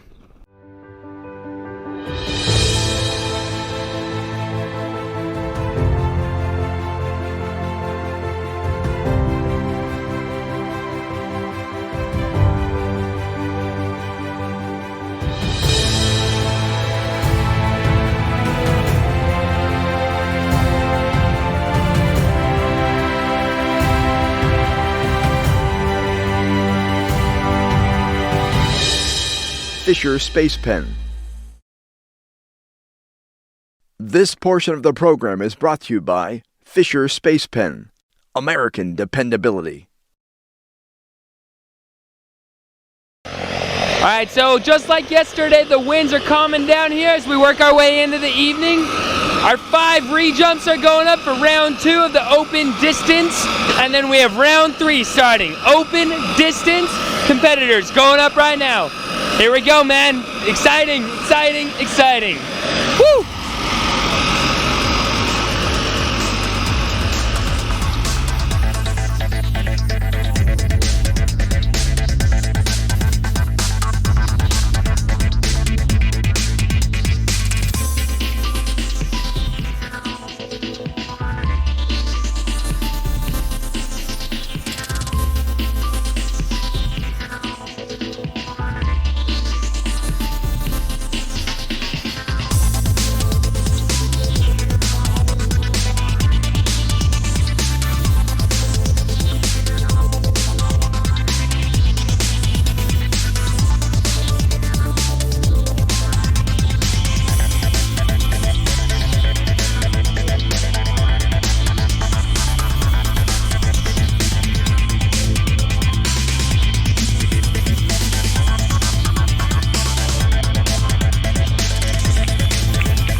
Michael, yo, that was an awesome move, man. That was rad.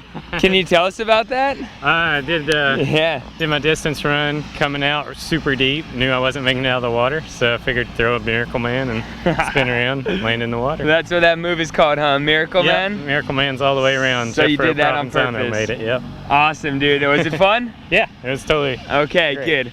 Pavel, you recently moved up to the open class. Congratulations again. Thank you. Competition is over for you. How did it end up? Well, I ended up 24th. It's not the best standings I would like to be in, but I'm happy with the results. I basically scored all the rounds. I'm kind of on top of all the people that moved up from M's to the pros, so I'm happy with that. Till next year when I maybe get a new canopy and We'll see what goes from there. Well, you did well on that conservative choice. Remember we talked about that? Yeah. Great job, man. We'll see you next time. Thank you. Thanks. Paul Petrowski, Skydive TV.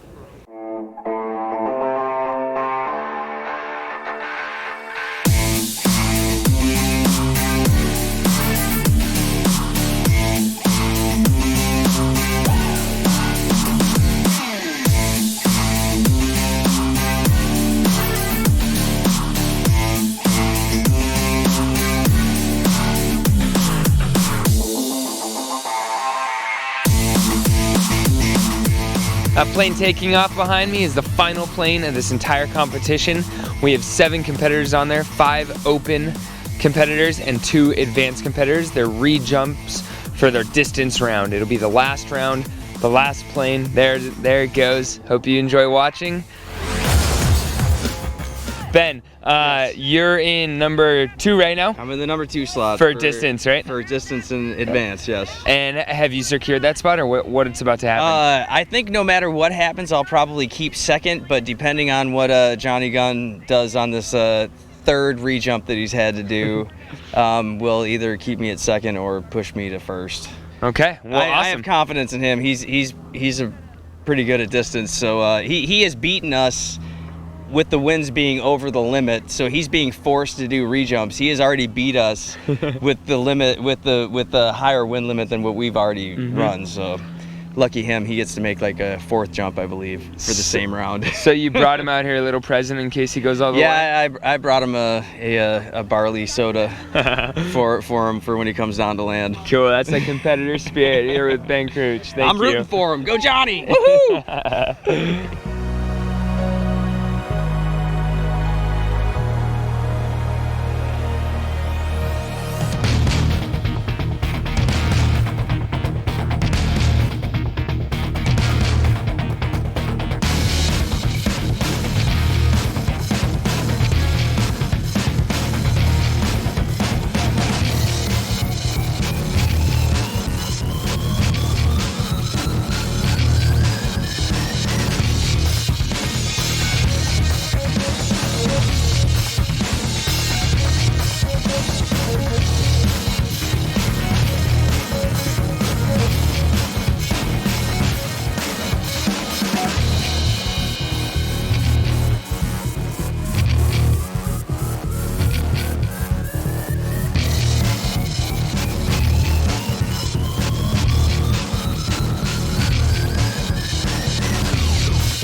This portion of the program is brought to you by Tony Suits, setting the trends for the last 30 years.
With that final jumper, that concludes our competition here. We got through 8 of the total 9 rounds. It's a pretty good one given the weather.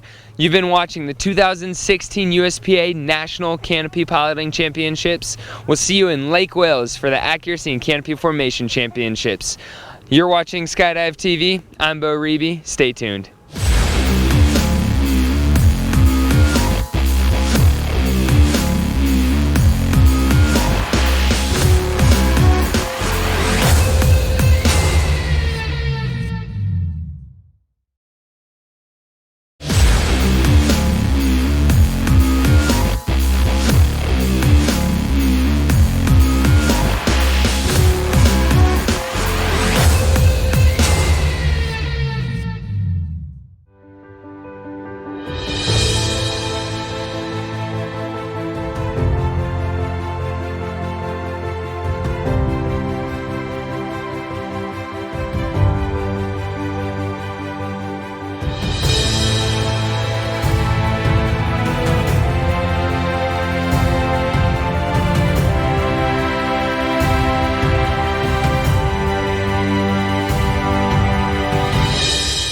Fisher Space Pen.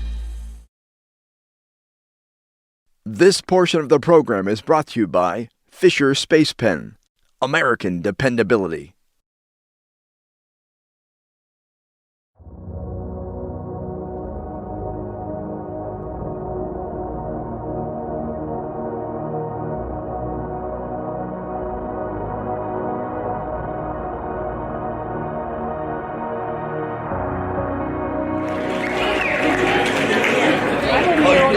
A trying meet it was. A lot of weather. I thought Florida weather, that's why I moved here. Florida weather's supposed to be perfect all the time. El Nino bit us in the ass, and we had a lot of trouble with the weather, but which made it a very trying meet. I think everybody,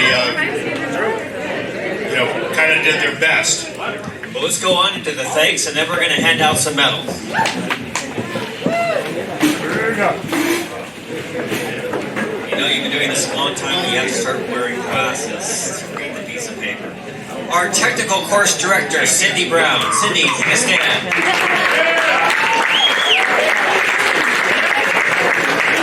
We used a lot of specialized equipment, and hold your applause, I'll mention all 3 of them. FLCPA provided the timer and course equipment. PD, the marker boys, the Golden Knights helped out with that as well. Al Berchtold, our USPA Southeast Regional Director, and USPA Treasurer. Thank you all.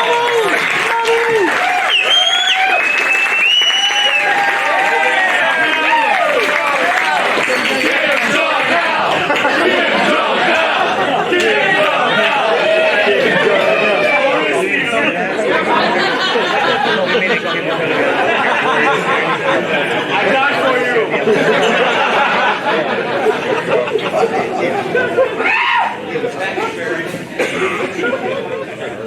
And it's the old deal, if you have an event and no one knows you're having it, is it really an event? Well, yeah, it is. But it means a lot to share this with our community and the world. And to do that, we have Skydive TV. Sammy, Eva, and Bo. Thank you so much.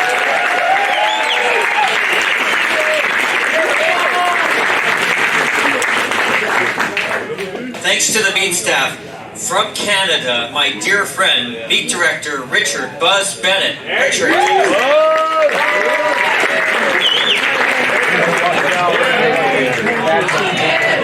And our chief judge, Doc Schlechtemeyer.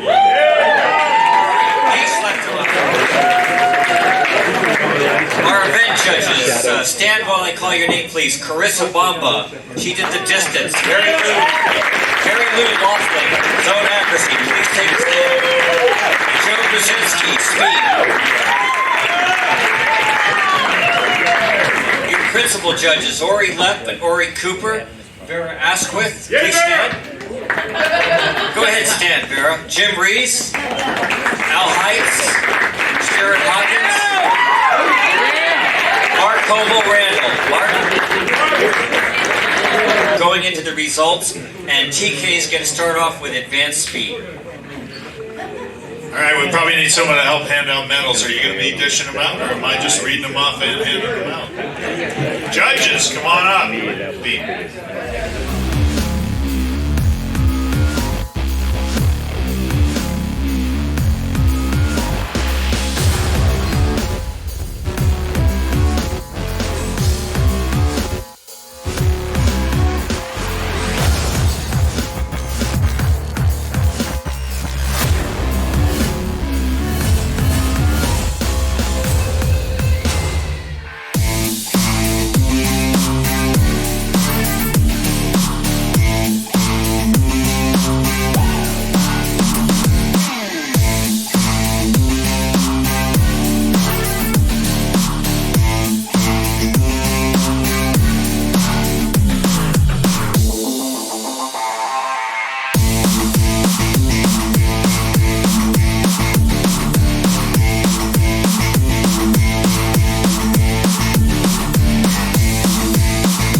This portion of the program is brought to you by Paragear, serving skydivers and the world since 1960.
third place, bronze medal, advanced overall, Nick Peck.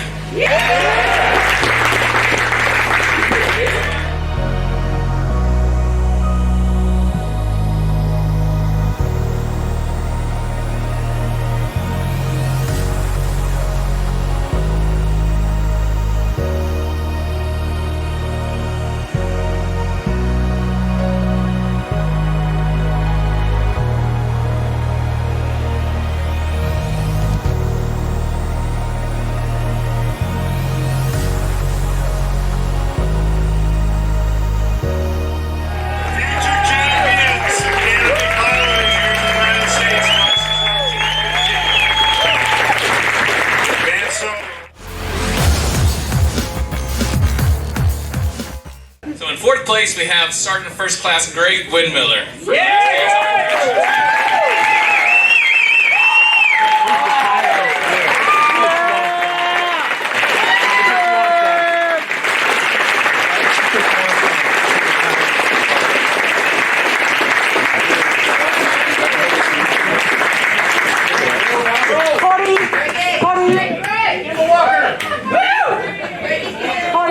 For those of you who don't know, Greg's been on the Golden Knights for about 16 years now, has accumulated thousands and thousands of jumps, and probably helped quite a few people in this room on how to fly a parachute safely, better, more efficiently, for more power, more speed, and more accurately.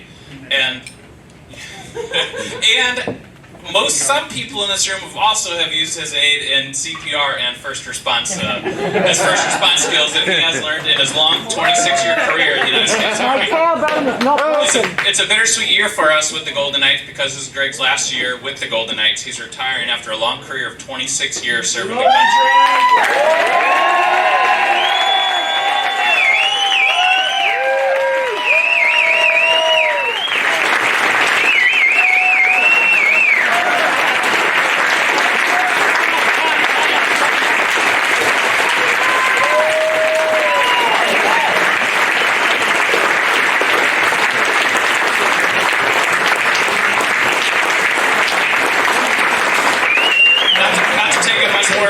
But again, myself and Jared Zell here and John Lopez, we wouldn't be standing here if Greg never founded this Canopy piloting team back in 2008, I believe. 2007. He started by himself, he brought another guy with him, our Sergeant Major was supportive, and a couple years down the line with his coaching and his guidance, we were able, myself and Jared Zell and John Lopez were able to make it over. We're still working on getting John full-time. But I don't know what else I could say about what a man this guy is, and I'm sure everybody in this room knows what I'm talking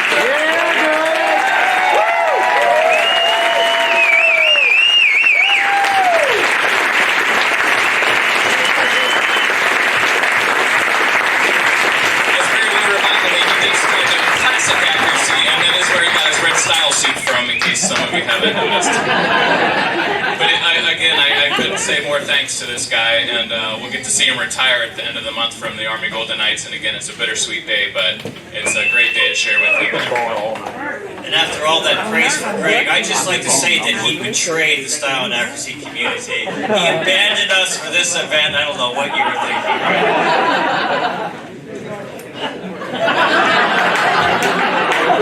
Yeah, at least we're skinny.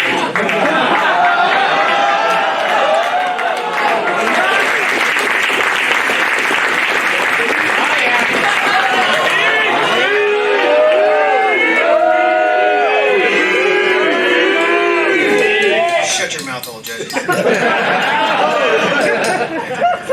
have the con.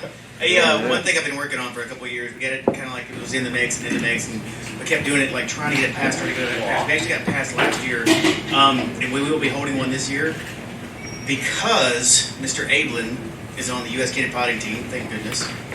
We're actually able to hold a U.S. Canopy piloting team training camp out of the Golden Knight Otter at Rayford for free. Come together. We can train at Rayford as many jumps you want to do, as many days you want to do. We'll figure out the timing, break it down. But the Golden Knights are going to let you guys jump out of our plane. Yeah, This portion of the program is brought to you by Tony Suits, setting the trends for the last 30 years. So moving on to the medals, I've always enjoyed watching this guy because he's a tactician. He's a wise, smart, savvy competitor, and consistency pays off. In third place with 660 points.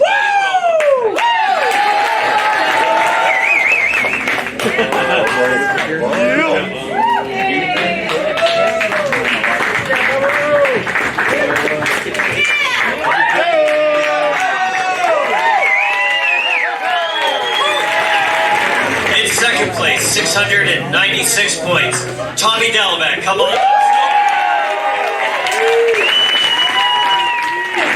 Finally. And no one trains harder than this man. This guy is in every single meet, day in, day out. Our 2016 national champion with 716 points, Curtis Bartholomew.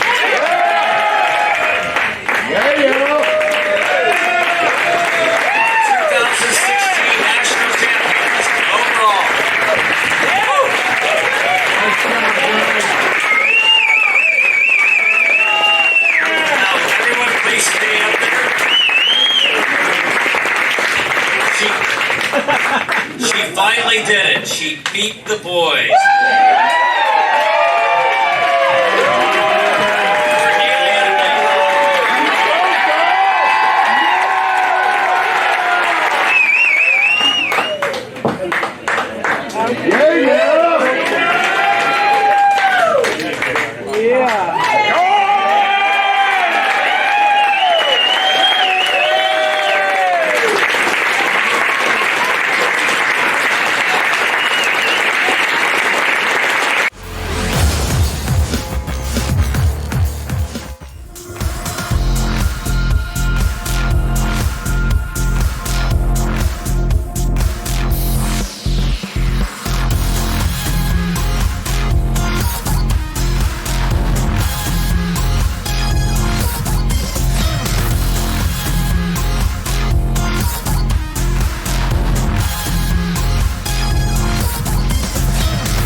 Your 2016 United States Parachute Team.